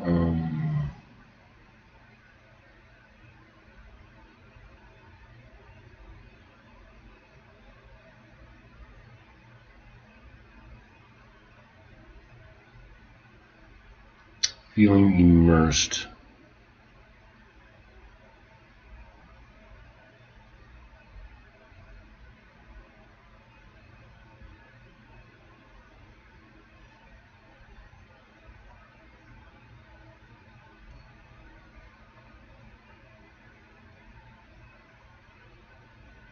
This is a cage. It's the first one where I feel like I'm here because I want to be. Arista's eyes glisten with moonlight, not tears. I'm scared too, he said, but maybe that's how we know this is real. We're afraid because we're changing. Love is supposed to change you. He stared into the fire, exhaling. What scares me the most is the thought of you suffering alone while I sail away. That thought sickens me. So let's not talk about leaving. Let this island be our world. He turned back to her, eyes wet. I never want to see another shoreline if you're not there with me. Garrett's hand slid to her cheek, brushing a few strands of hair from her face. She returned his gaze with the golden glow of the fire reflecting her fear and hope as something that made them shine like the moon. He traced the line of her jaw with his thumb, and she placed her arms around his neck. He couldn't help remembering the first time he saw her, dangerous and intoxicating, an overpowering force of nature, raw, deadly, consuming. He bent down to kiss her, gently, fully. Feeling immersed, he breathed deep, the smell. Feeling immersed. He breathed in the smell of salt and hibiscus. Once again, Garrett was drowning. The fire crackled softly. Their shadows swayed together across the sand like they were dancing. Garrett, she breathed. I'm still afraid. I am still afraid. Good, so am I. He drew her closer until their foreheads touched. If we weren't, then this would just be some spell that we're under. But it's not. It's us choosing, right now. Her breath trembled against his lips. And what are we choosing? You, he said. Here, now. I choose you. Something in her broke with a soft gasp that held the sanctity of a prayer. Quiet, beautiful. She let her hand fall and touch his chest, fingers splayed over his heartbeat, as though feeling it anchor her to shore. Then show me, she whispered. Show me what it means to be chosen. Garrett kissed her again, not with urgency, but with the reverence of a starving man given something he never believed he deserved. Her lips were cool at first, tasting faintly of salt and uncertainty, but they warmed under his. Her hands slid to his shoulders, delicate and unsure, as though she were learning the shape of him by touch alone. The fire popped, sending a spray of sparks upward like fleeing stars. He guided her gently down onto the blankets he laid beside the fire, the glow casting her in golden shadow. She looked up at him, no longer regal, no longer predatory, just a woman trying to understand the new world unfolding inside her. Garrett brushed his knuckles over her cheek. If you want me to stop, I don't, she said, breath shivering. I only don't know how to be gentle. Then don't be. She pulled him down to her with the tender fury of someone made of ocean storms and instinct, their bodies aligned, the chill of her fading beneath his warmth, and the rhythm of the surf blending with their breaths. When she whispered his name, it was not a summons, but a surrender. And as they moved together, slow and unhurried, Garrett understood something he hadn't before. For the first time since the wreck, he wasn't surviving, he was living. And Arista, for the first time in her long, lonely existence, wasn't hunting or haunting or being worshipped. She was loved.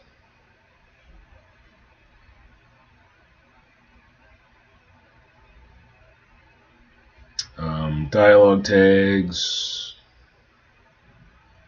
Repetition in style. Choosing appears frequently, thematically correct, just noticeable. Fire imagery repeats heavily but consistently. No cut needed. Ellipses used sparingly and effective.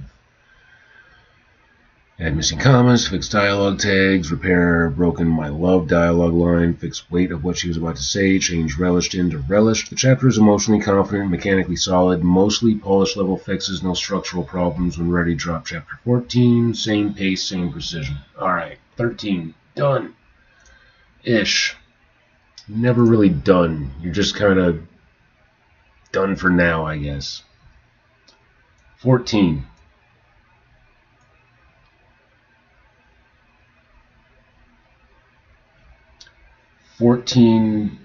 kind of a rough one. This one was all slice of life type stuff. I do time skips. That's where I had the biggest issue with it. Control V.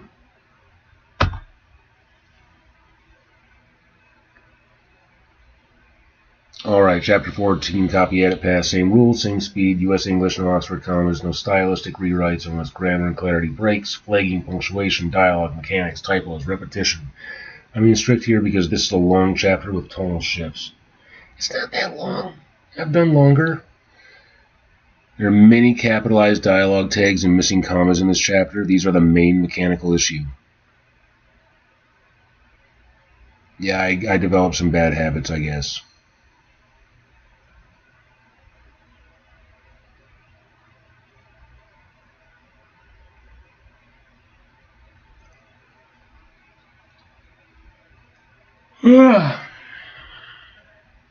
What time is it? 9:17. Well, we are finishing this tonight.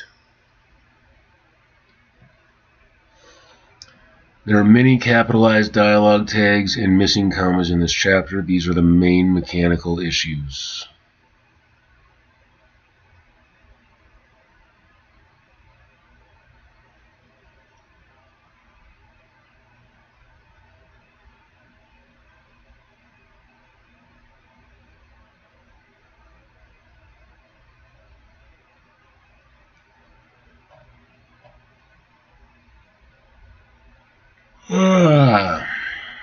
It's a lot of comma stuff. Mechanically, dialogue tag capitalization is the biggest issue. Frequently missing commas after introductory phrases. Several compound adjective hyphens needed.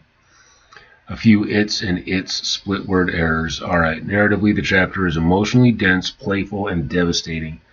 The tonal swing from humor, domestic intimacy, existential dread, storm is handled very well. The storm scene lands because it is earned.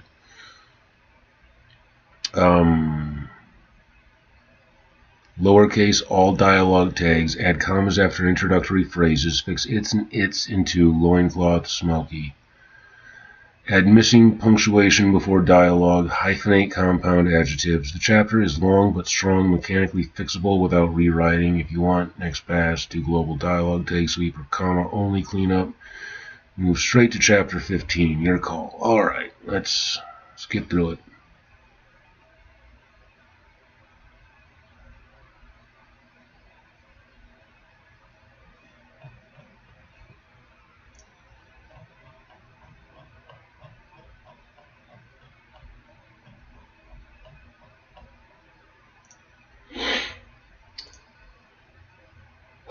One morning, Garrett awoke to an alarming sight. His beloved Arista was standing above him, wielding a blade, her eyes wide and unblinking. He startled to full consciousness and attempted to crawl back, only to find himself cornered by the cave wall.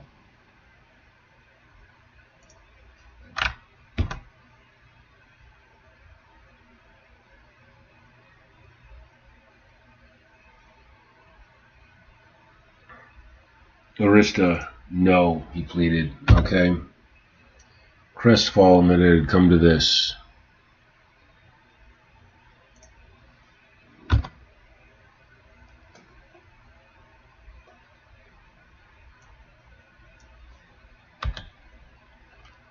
I can't take it anymore, Garrett. There is an angry desperation in her voice.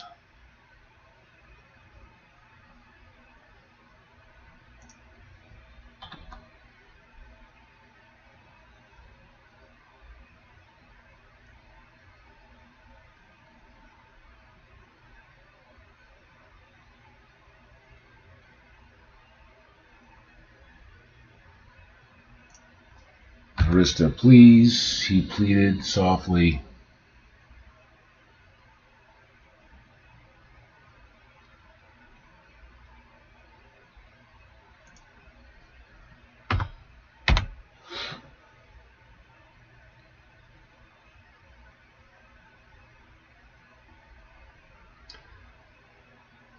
No, Garrett.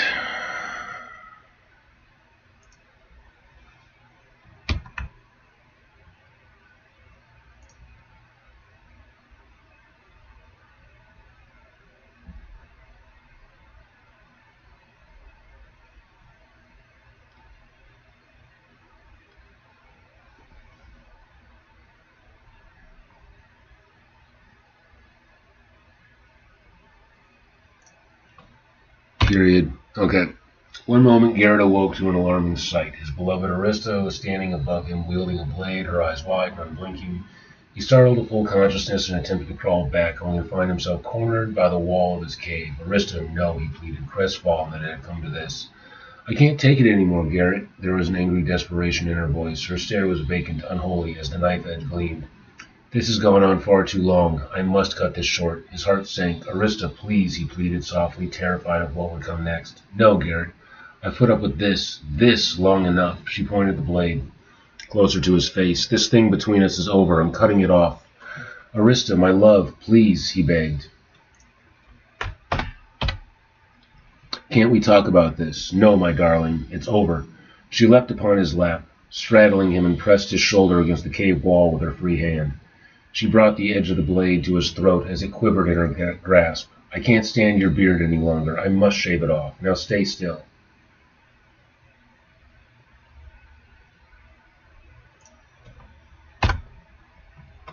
Garrett laughed as his panic melted. Reaching out slowly, he put his trembling hand over hers and pushed the knife away from his neck.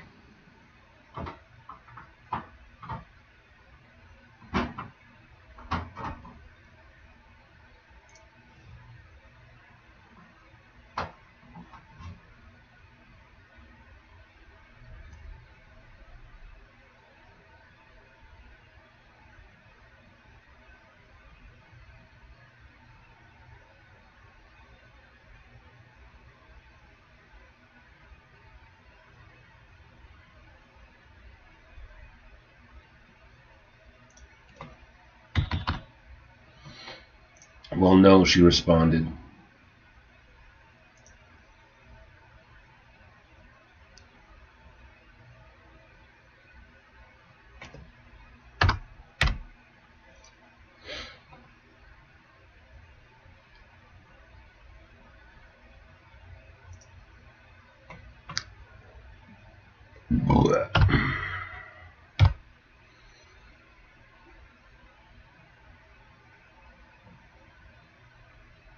Well, no, she responded, but if I cut you, I can heal you. Taking the blade, he assured her, It's fine. It's fine, love. Message received. With that, he went to the pond and examined his reflection in the calm water. I suppose, he murmured as he ran his fingers through the long beard that had dominated his face.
With that, he went to the pond and examined his reflection in the calm water. I suppose, he murmured as he ran his fingers through the long beard that dominated his face. I haven't shaved since I arrived on the island. It was thick, burly, and brown, and Garrett suddenly understood why she had been avoiding his kisses. You'd become hairier than the boar did, she mocked with restrained disgust, yet only on your head. Such a curious creature you are. Garrett trimmed away the beard that had covered his face carefully. Arista watched in fascination at his gradual transformation. Is this how humans become less feral, she asked.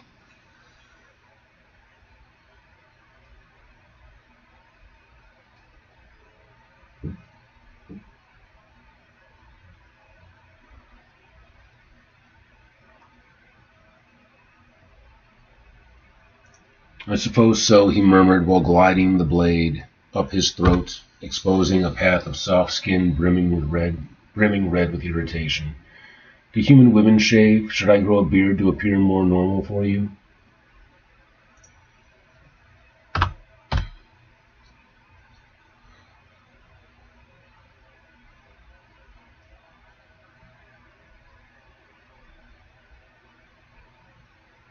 Don't you dare. He chuckled. You're perfect in whatever form you take, and yes, I understand it. Women shape other parts of themselves to make themselves more attractive. Something you don't have to worry about. Garrett then sharply cried, Damn it, I cut myself. A ribbon of blood ran down his throat from his cheek where the fresh wound had appeared. Here, my love, she said, drawing him near and raising a hand to his face. Let me heal you. Little misunderstandings like this kept their days interesting.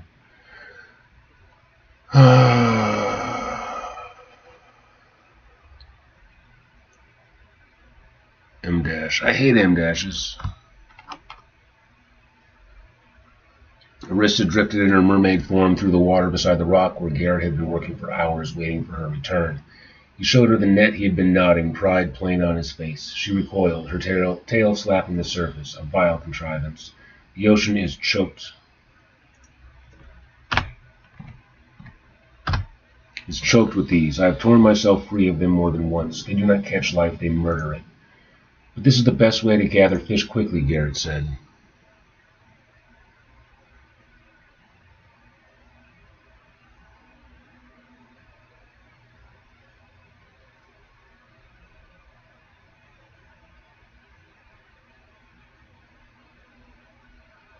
Arissa only rolled her eyes and submerged from the rock. Garrett watched her open her arms and work her jaw, singing some unheard aria beneath the waves. When she surfaced again, she beamed with her usual arrogant pride. Within moments, the water churned with silver. Schools of fish swarmed the shallows. Arista plucked one from the sea as easily as fruit from a branch, raised a regal brow, and smirked. I don't know why I started doing that in the last couple chapters. Cast your horrible abomination, human, she said, hauling herself onto the rock beside him. Let us see how useful it is. She bit into the still wriggling fish, crunching through flesh and bone, and chewed thoughtfully. He cast the net into the shoal with excitement, then yelped as it went taut at once. He pulled, straining, and felt the cords begin to snap one by one. With a sigh of disgust, Arya seized the net with one hand, her other still clutching her breakfast, and hauled it effortlessly to shore. She did not look impressed. So, she said coolly, it either works too little to matter or too well for you to manage. A feckless, fickle device that breaks and becomes garbage in the very ocean you get your food from. She glanced at the writhing fish. Why do you humans use such things when you could simply speak to them? And then half sighed to herself.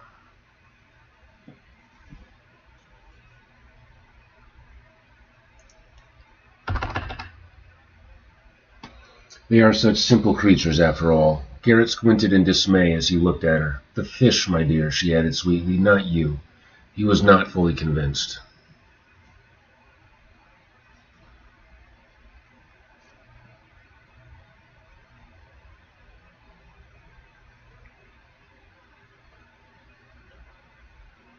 Garrett tried to impress her with his skill with hooks after that. She laughed, changing her arm into a glittering imitation of prey, and caught 3 fish before his line even went taut.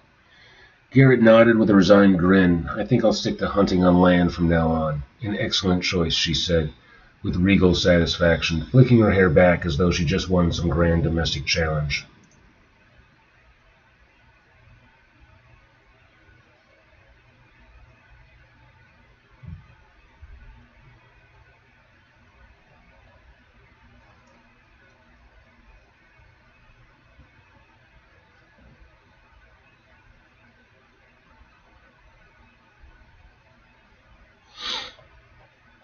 They sat together on a sun-warmed rock, the sea foaming gently below. Arista held one of the fish she had caught earlier, her prize.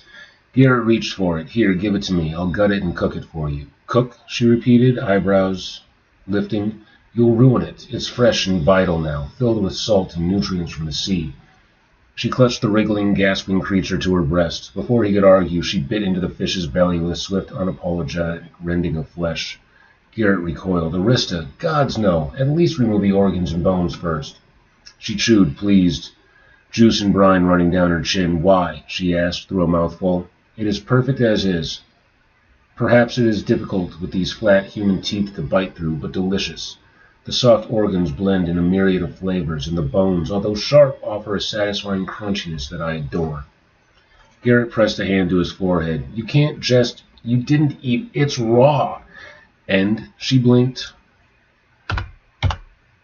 Innocently taking another bite, fire destroys things and makes them sink. It dries all it touches and causes them to become brittle. Only if you're careless, he said, dismayed at her dignified speech in contrast to her barbarous behavior. She paused mid-bite. Why ruin it? It serves...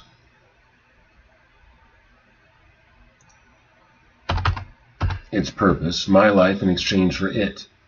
He groaned and reached for the remaining half of the fish. Give it here, let me show you. She took another nibble before reluctantly passing it over. A short while later, he had a small fire going, the fish clean, skewered, and sizzling, the air filled with the scent of crisping skin. Arista watched the entire process like he was performing some deeply concerning ritual, her expression shifting between curiosity and alarm, particularly at the wasted entrails and head that he had cast aside. You do all this, she said slowly, just to eat one small animal, and only one part? Yes, Garrett said, flipping the fish, only the best parts, and they're delicious. She leaned close to the fire, sniffing tentatively. Her eyes fluttered. It smells strange, smoky. Good strange, he insisted, tearing off a flaky piece and offering it. She took it with the caution of someone handed a mysterious artifact. She chewed thoughtfully, then her eyes went wide. This tastes, she paused, chewing again with rising wonder. This tastes delicious, enhanced. Then she frowned. But why? Because I cooked all the ocean out and made it easier to chew. She raised a brow and gave him a conflicted look before tearing off another piece, more eagerly this time. Well, she said at last, lifting her chin with sustained dignity, the sea never asks anything to be changed to be loved, but perhaps the land, her voice softened, has some small wisdom to teach. Garrett grinned. High praise, he said. Do not get used to it.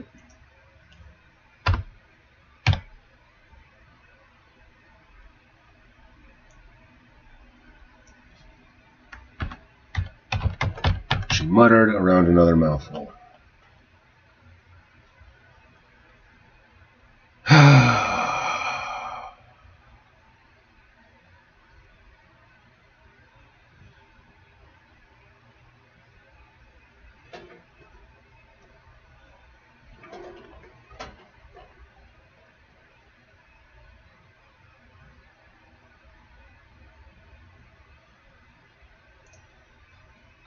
Period.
The shadows were growing longer as the setting sun painted the sky a blazing orange. Garrett washed his bloodied hands in the creek, and as he dried them on his loincloth fashioned from a sail, examined his reflection in the water, noting how the island had changed him.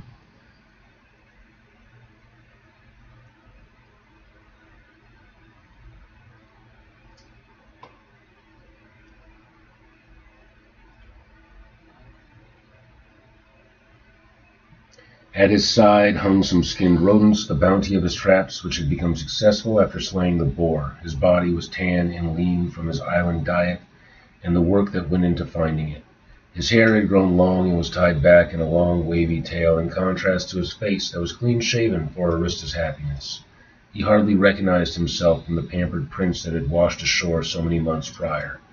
Garrett smiled with contentment at the stranger smiling back at him. Soon he would sit to eat with his beloved, and felt that was all he wanted in the world.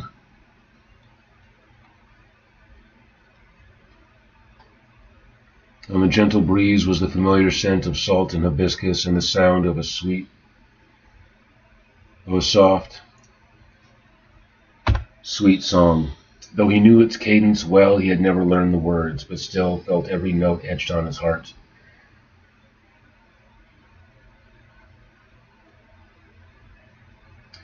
He followed the trail of the tune as he once had in a dream, and as he neared the shore, the song met with the rhythm of the tide.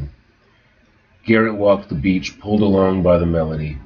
At last he saw her, Arista, sitting upon her throne of rocks, singing the same sad song he once found so seductive.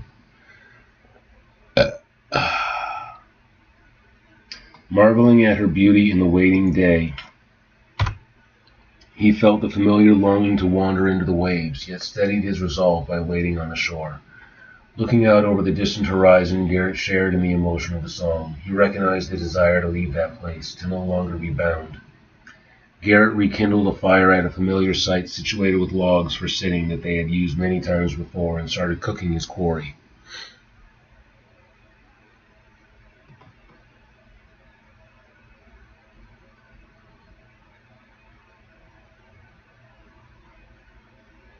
The smell of smoke and meat brought Arista out of her hypnotic state, and she swam to him, transforming at the water's edge. As she neared, she tilted her head and called to him. "What's wrong, my love? You look sad." "No," Garrett said quietly, "not sad, just remembering." He turned the meat over the fire, watching the fat hiss and drip into the embers. "Your song makes me think of the life I had before I knew you," he admitted, "of my parents, of faces that will never see what I've become." He hesitated, then added, softer, "I chose this place. I chose you. But sometimes I wonder who I would be if I hadn't."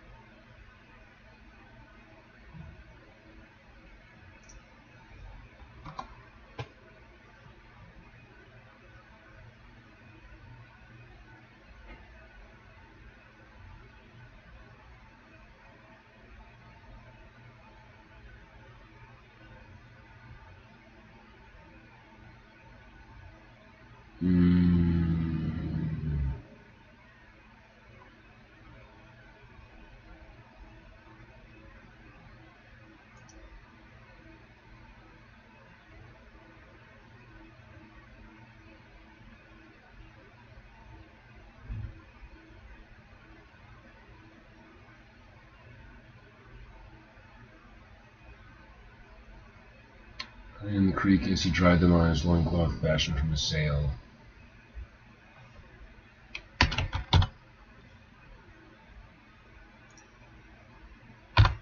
And examined his reflection in the water.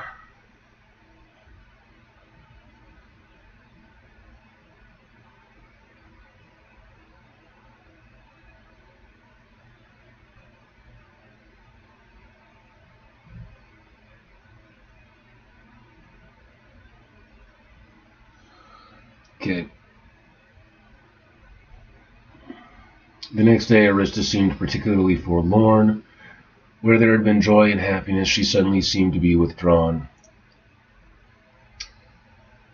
Garrett had awoken like he always did these days, with Arista coiled around him, hand on his chest, chin on her hand, looking deeply and expectantly into his eyes as they slowly fluttered open. But this morning, when they had done so, she looked sad, tired, her brow already knitted with some concern that had disturbed her in the night. Garrett rubbed her back and then allowed his hand to settle in the small of it, as he asked her what was wrong, only for her to dismiss it and swear that nothing was. But Garrett could tell by the gray, sullen sky that was not true. And as they went about their day of gathering and fishing, she seemed to carry the weight of the night with her well into the afternoon. When evening came, she excused herself back to the sea, claiming the land had enough of her. Please, my love, she asked with a sweetness that made his teeth hurt, return to your cave, and do not come out. Tonight there may be a storm coming. My love, he returned painfully, because her unspoken ache had lodged itself in his heart. What's wrong? If something is bothering you,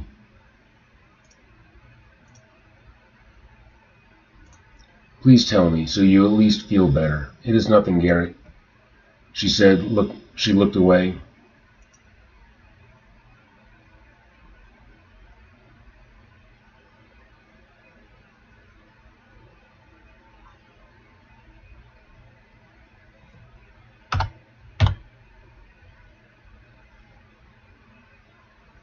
She looked away, but let her hand tarry over his. It is simply that the sea beckons me to restore.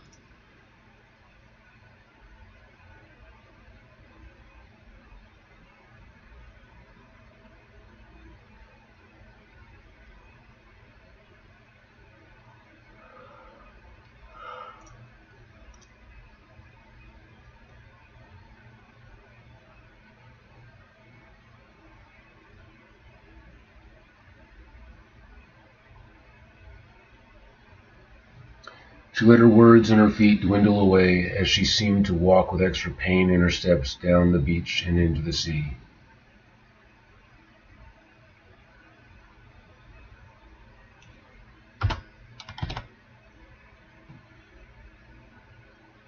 There was no coy return of looks. She simply faced the horizon and ushered in the change like a rolling of the tide, leapt out of the water once, and with a flick of her large blade-like tail was gone. Garrett watched for a moment, feeling something squeeze in his chest before turning and letting the dense forest claim him. He slept restlessly that night, missing his sea maiden as a chill settled into the air. Whatever semblance of sleep he got was disturbed by a raging wind. By this time, he had replaced his wicker wall with something of stone, so he was secure, yet the anger of the air roused him and drew him out. Rain fell in tattered torrents that would not allow for a torch. But Garrett knew the path down to the beach so intimately as the touch of her hand by now. When he arrived on the shore, he saw the sky ripping itself asunder with electricity, roaring with the fury of a forsaken god. And there, far out to sea, he spied a monstrous shape set like a twisting dark shadow against the flashing horizon. Tentacles in a twisting feminine torso seemed to wage war against nature itself, causing a peal of thunder that shook creation itself.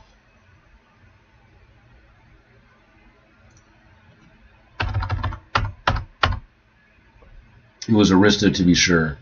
She had taken on her sea witch form, a shape she had claimed was merely for the bottom of the ocean. Garrett felt sick to his gut when he saw her, not for her figure, but for what he knew in his heart she was doing.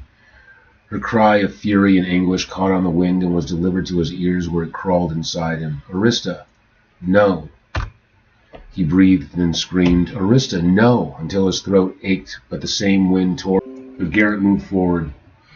He couldn't help but think of his first night, that first storm that brought him into her waters, and wondered if this fury, this pain hadn't been the very cause. His feet moved on their own as he continued to call with all his might against the wind. The turbid white water foamed around his ankles like a rabid dog, and still he pressed forward. The surf rose to greet him and crashed against his frame, yet still he moved by a pulling of pain into the blackened water, calling in the hopes that the vortex of wind might catch his voice and bring it to her and calm her.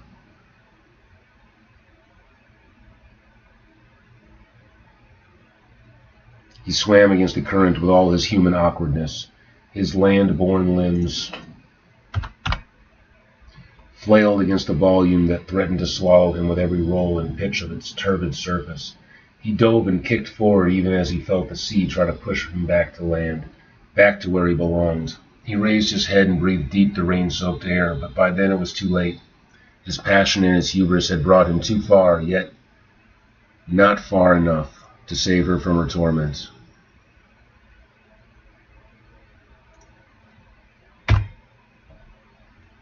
Garrett was drowning. He awoke upon wet sand under a calm sky. It was Arista's salt-laden tears falling.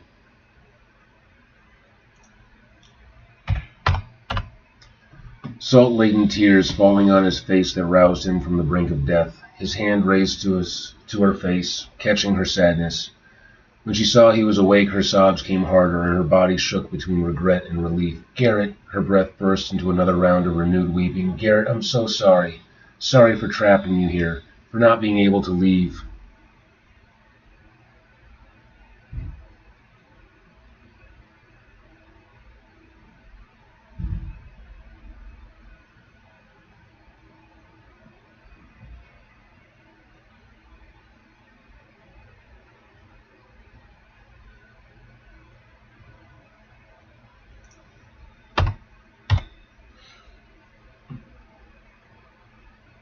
"Garrett, I'm so sorry. Sorry for trapping you here, for not being able to leave, for keeping you here. I tried.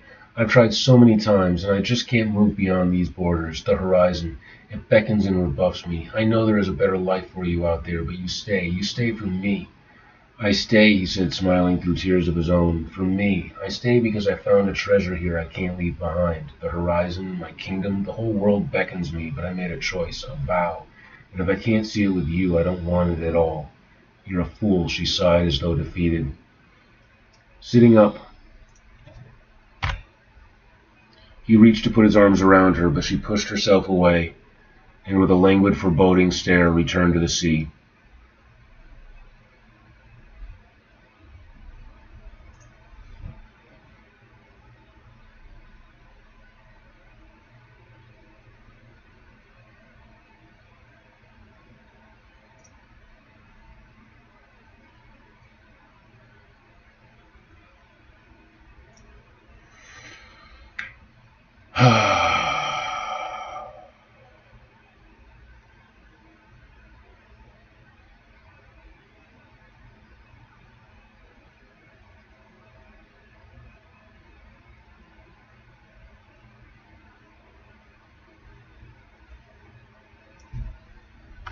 Control C.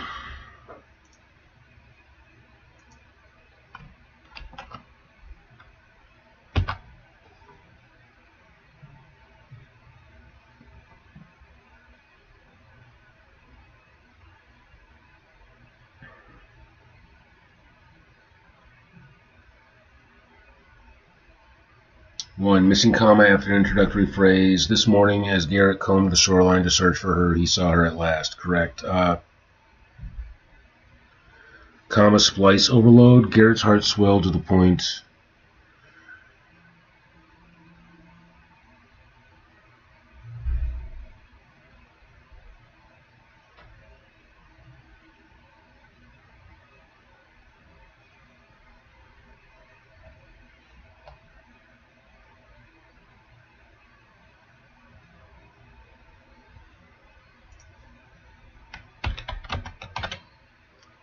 Gorge. Gorge. No result.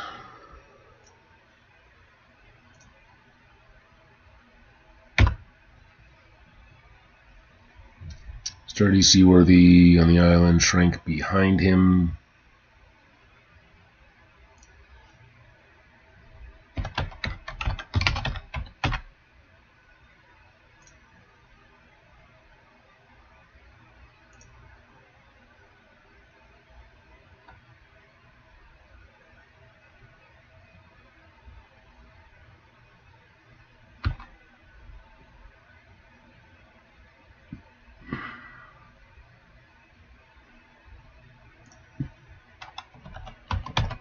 Waters.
Horizon used heavily but symbolically consistent. Choice, choosing, intentional motive. Storm, rage, fury, emotion, environmental mirroring. No cuts recommended.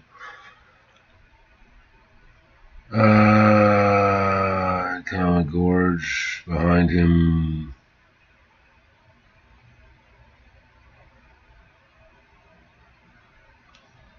From a copyediting standpoint, this is a strong closing chapter, clean mechanics under high emotional load, dialogue punctuation is solid, no tense drift, no structural grammar failures. This is the kind of chapter that usually bleeds errors, yours doesn't. If this is the last chapter for the session, you're in excellent shape. If there's one more or an epilogue, drop it and we'll finish cleanly within your 2-session goal. Yeah, we are going to do 2 sessions. Ugh. Arista had been distant since the storm. Each morning Garrett awoke to a cold indentation where her body had just been, the sheets still warm but already cooling at the edges. He would search for her but never found her in daylight.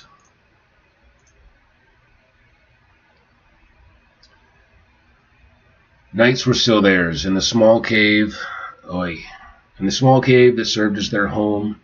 On the island-born mattress that had become their entire world, she clung to him with a new, quiet desperation. The wildness in her had softened into something tender, painfully gentle. By morning, she slipped away before sunrise, leaving only the echo of her touch. It might have been paradise, if not for the resignation that had settled over her like a weight. Around the pond, the stone pillars that had all fallen save one. Beyond that quiet ruin, and Arista's mirrored withdrawal, the island remained unchanged beneath its ever-shifting stars. This morning, as Garrett combed the shoreline to search for her, he saw her at last, in her human form, walking toward him from the far end of the beach. There was a deliberate heaviness in her stride that made his stomach twist. As they drew close, she lifted her hand to take his. Her voice, when she finally spoke, was soft and humbled in a way that frightened him. "I love you, Garrett, even if the island disagrees with me." She swallowed, then guided him forward. "I want you to be happy, and I can't keep you here any longer." She led him around the curve of the shore. There, waiting on the sand, was a raft. Sturdy, seaworthy, beautiful. It was crafted from sun-bleached driftwood that she had shaped and fitted together with a precision that spoke of long, silent mornings spent learning the island's currents and reading its moods. Golden coral capped its edges.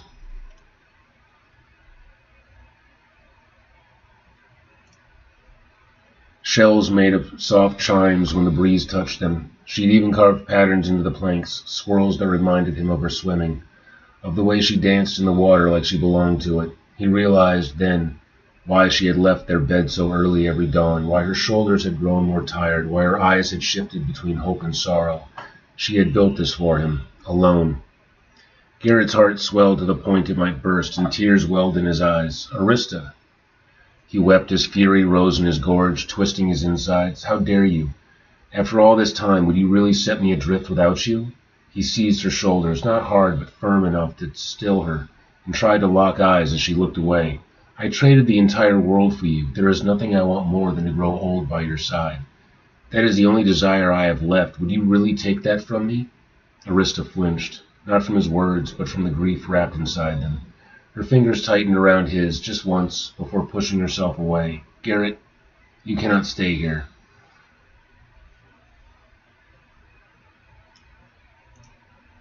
Her voice trembled like the tide pulling against itself. She looked up into his eyes painfully. "The island isn't meant for you. It's been trying to tell me that since the day you arrived, since the storm when you almost—" She pressed her lips together, swallowing the memory. He stepped between her and the raft, blocking it from view. "So you made this? By yourself? To send me away?" Her gaze lowered. "To save you." He laughed, short and bitter. "Save me? Arista, life with you is the only life I want." "And I want that too," she cried, her composure cracking. "But I am not meant for the world beyond this island. You know that. My kind do not walk freely on land. The earth stabs at me with every step. You drown in places where I would breathe." She shook her head, taking slow steps backward, as if distance could soften the blow. "The raft is not a punishment, Garrett. It's the only way I know to give you a life, a mortal life, a full one." Her voice wavered. "Not one chained to a creature that should never have kept you." The word "kept" cut deeper than any blade. "You didn't keep me," he said, his voice low. "I chose you. I choose you every single day." Arista's eyes shimmered with an ache too old and too deep to be human. Choosing me means dying with me, and if you stayed, you would. I feel it in the currents. This island would break you, Garrett, slowly, quietly, and I'm afraid you might start to despise me. Even if you never said it out loud or allowed yourself to feel it, you would.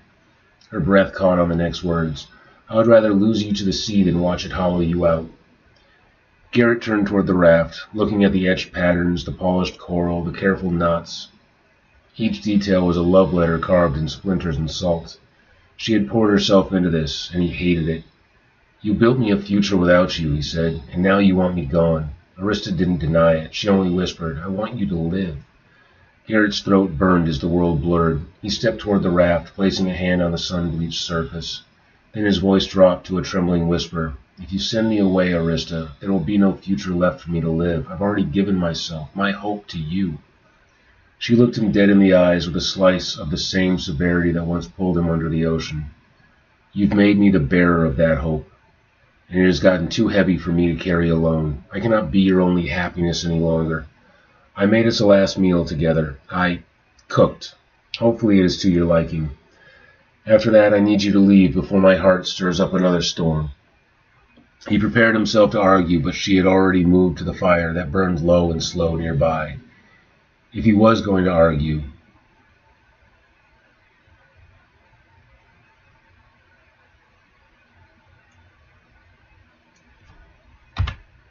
change that to fight. No, sorry, it's not. It's a guy and a mermaid. Yeah, don't be thrown off by the rainbow on my shirt. I'm just an ally. He prepared himself to fight, but she had already moved to the fire that burned low and slow nearby. If he was going to argue, he would have to indulge her in one last meal. They sat and ate in mostly silence. He offered only a soft word of praise, carefully eating around the char. When they were done, he rose with a defiant lilt. She rose with a defiant lilt of her chin meant to hide tears and headed towards the ocean. Toward. Garrett couldn't help but marvel at how elegant she was through all of this. As usual, Arista carried a grace that far surpassed any woman of court he had known. She entered the surf and waded in, transforming with a roll of the tide as it covered her midsection. Yeah, no problem. Taking hold of a rope tied to the bow of the raft, she pulled with a mighty force that nudged the ship forward a little. Garrett stood forlorn, his heart heavier than stone.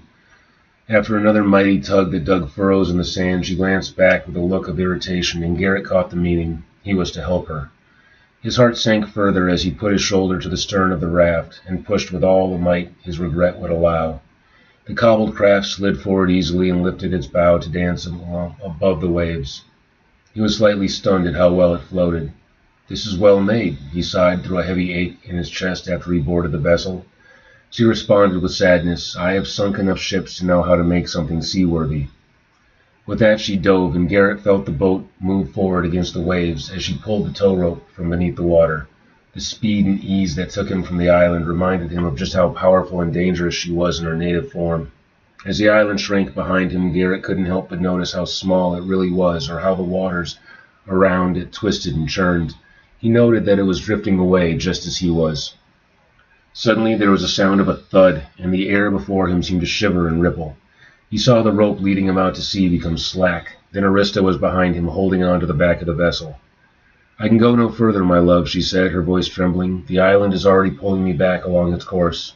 I'm sorry I could not love you better, enough to break the curse that binds me. She tried to say more, but the grief gripping her gills choked the words away. Instead, she pushed him, gently but firmly, through the invisible barrier that bound her. Garrett bobbed helplessly as she vanished beneath the wave for the last time, and the island began to shrink behind him. His heart felt heavy on the rudder, and with every small correction to his course, his heart twisted. I'm sorry I could not love you better. The words echoed in his mind, and he hated himself for feeling the same.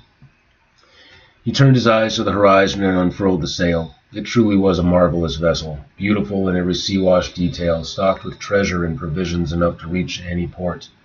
Arista had seen that. But no port called to him. No shore pulled at his heart the way the island did as it vanished into the sky behind him. Garrett sank to his knees. The sobs came hard and sudden, racking his body until everything ached, and then nothing. The pain hollowed out, leaving a vast empty quiet behind it, like a fish gutted and left adrift. All the gold at his feet felt like a mockery. What was wealth, what was prestige, if it cost him the best part of himself? He imagined never touching her face again, never breathing salt and hibiscus on the wind, never hearing her song rise from the sea, until even the waves around him crashed too loudly to bear. "Blast it," he whispered. He hauled down the sail and fought the rudder until the vessel turned. Though the island was gone from sight, storm clouds turned on the horizon, and he knew, that was where Arista's broken heart still raged. Yeah, Arista is a mermaid.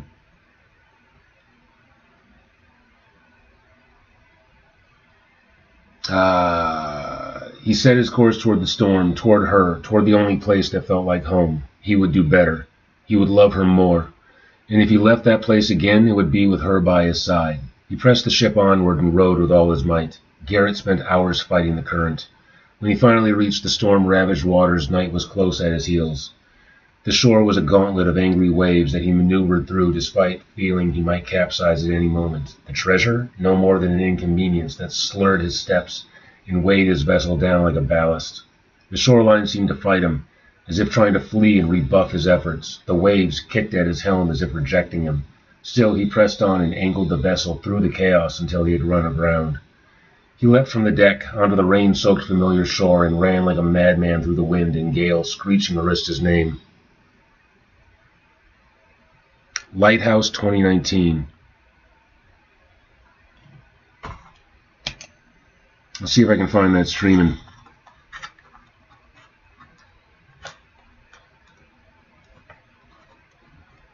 Lighthouse 2019.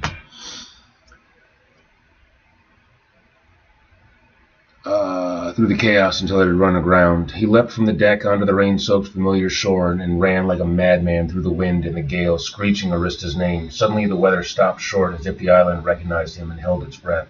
"Garrett, you fool!" The shout cracked through the air. Garrett spun, heart seizing, and there she was, his Arista, waiting in the shallows as she had 100 times before. He waded toward her, smiling despite the furious scowl twisting her face. He saw it, the way her expression kept fighting itself, fury and hope and grief pulling her in opposite directions. Her hair of thin violet tendrils writhed like startled serpents, her serrated thin ears twitching in agitation. Her long, powerful, sharp tail turned the water white, emphasizing her turmoil. Still, Garrett pushed through the surf toward her, chest heaving, soaked to the bone and wholly unconcerned with her rising wrath. He had never seen anything more beautiful. When he reached her... Did I need to put a comma there? He wrapped his arms around her and she stiffened. "How dare you return? You... Her tail thrashed at the surf, causing a spray of sand to erupt behind her. "You wonderful idiot. I told you to leave. I built you a ship. And it was a wonderful marvel, my darling. But there is no way I can just leave my heart behind." He held her tightly, though she feigned resistance. "Arista, I'm yours. The world be damned if I can't see it with you," he said, pulling her at last into himself. He kissed her, and she crumbled in his arms. He pulled his face away, and she softened her gaze, seeing the tears in his eyes. She turned sharply away, shoulders trembling. "You weren't supposed to come back. You weren't supposed to love me enough to drown yourself in this place." "I nearly did," he said, stepping closer. "Out there in the open sea, with freedom in hand, I realized it meant nothing if it wasn't with you." She whipped around, eyes blazing. "Don't say things like that. Don't make me the world you choose. I can't carry that weight. You don't have to carry it alone. That's exactly what I fear," she cried, water surged with her emotion. "If you stay, you lose your future, your home, your life. I built you that raft so you could leave this prison. I would gladly burn it all down and forsake the world for a lifetime of quiet evenings with you. Just say that you're mine, and it will be all I ever need. We can build the rest together." She sighed softly. "I'm yours, and you're mine. The sea gave me to you, and you gave me back. Now I've returned on my own." With that, he released her and stepped over to the fire that held on to its warmth through the tempest and stoked it back into a blaze. Lifting a log from it, he went to the ship and tossed it aboard. "Garrett, no!" Arista cried. He pushed it out to sea, and they watched it burn like a funeral pyre to Garrett's former life. It drifted out, as though the island still rejected the craft and lit up the night.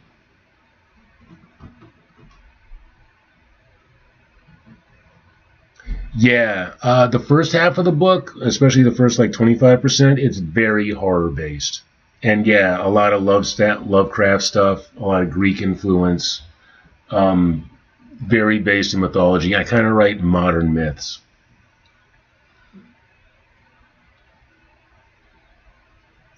And lit up the night. He returned to her and took her rough green hand, the hand that he had once feared, the hand that had once dragged him down into the depths. Now it was the connection that anchored him to life. As the flames dimmed on the horizon, another fire rose between them. Garrett pulled her close again, and this time she met him eagerly. Their lips found each other with a heat-born not of desperation but devotion, a promise sealed in breath and heartbeat. The ocean warmed around them, no longer furious but welcoming. Arista drew him deeper into the waves, her tail curling around his legs, and she kissed him again, slower, and with a tremble of need she no longer tried to hide. Then, with a shiver that rippled through the water, she shifted. Her tail dissolved into human legs, soft and fragile in his arms, and she wrapped them around his waist. He held her easy, lifting her as if her weight meant nothing at all. There, in the moonlit surf, land and sea came together as one, not hunger, not dominance, a union formed in love, sacrifice, and the choice to belong to one another.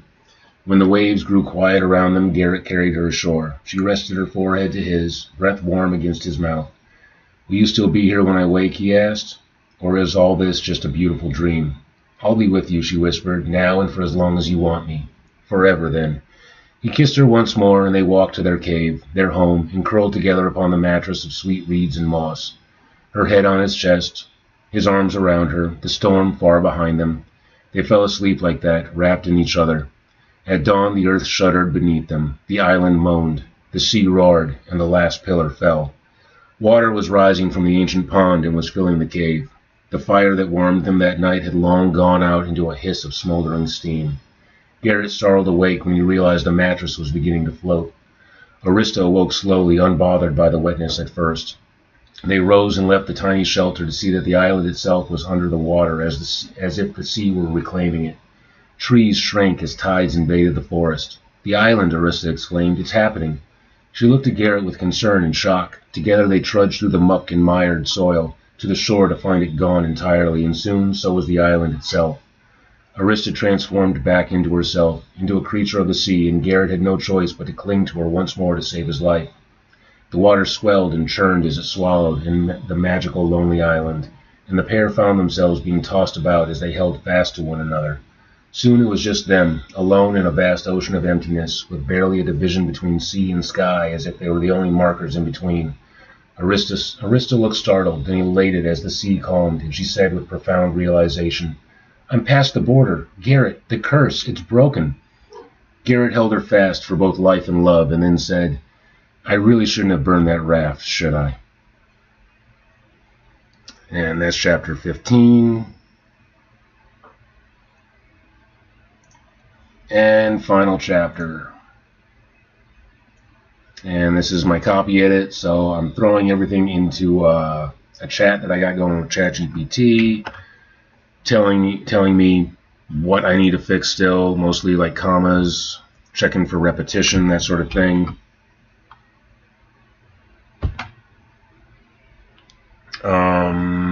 What's it gonna say? Here's a clean, fast copy edit pass, US English, no Oxford comma enhancement, no stylistic rewrites. Spacing and M dashes. After so many hours, days submerged, remove space before closing dash, hours, days, comma misuse. Though Arista held him tight.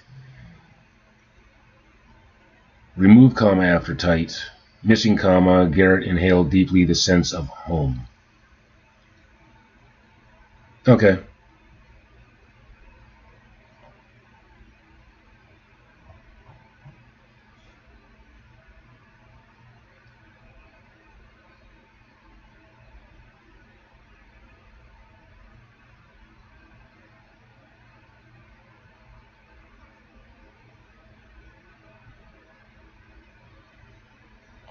Alright, let's put these in quick.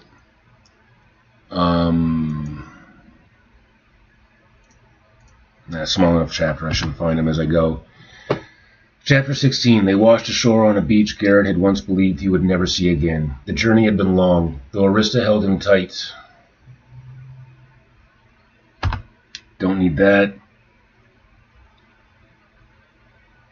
And he had clung to her with the trust of a man who had surrendered everything. The crossing had wrung him dry. His body now felt impossibly heavy, as if every bone had been replaced with waterlogged driftwood. After so many hours, days submerged, the sudden weight of land threatened to drag him straight into the sand.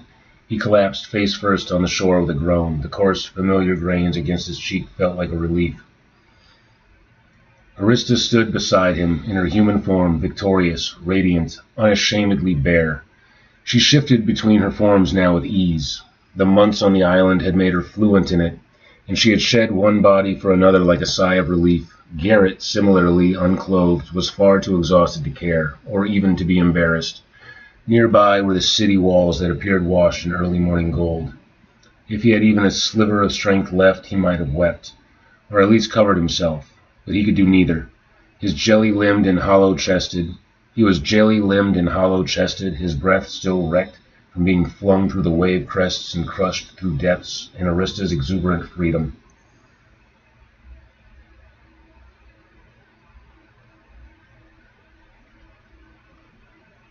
Her kisses had kept him breathing underwater. Her enthusiasm had nearly knocked the breath back out of him, as she would leap out of the water and come crashing back down through the surface. He felt bruised, battered, and loved to the point of ruin. A cry rose from the city gates.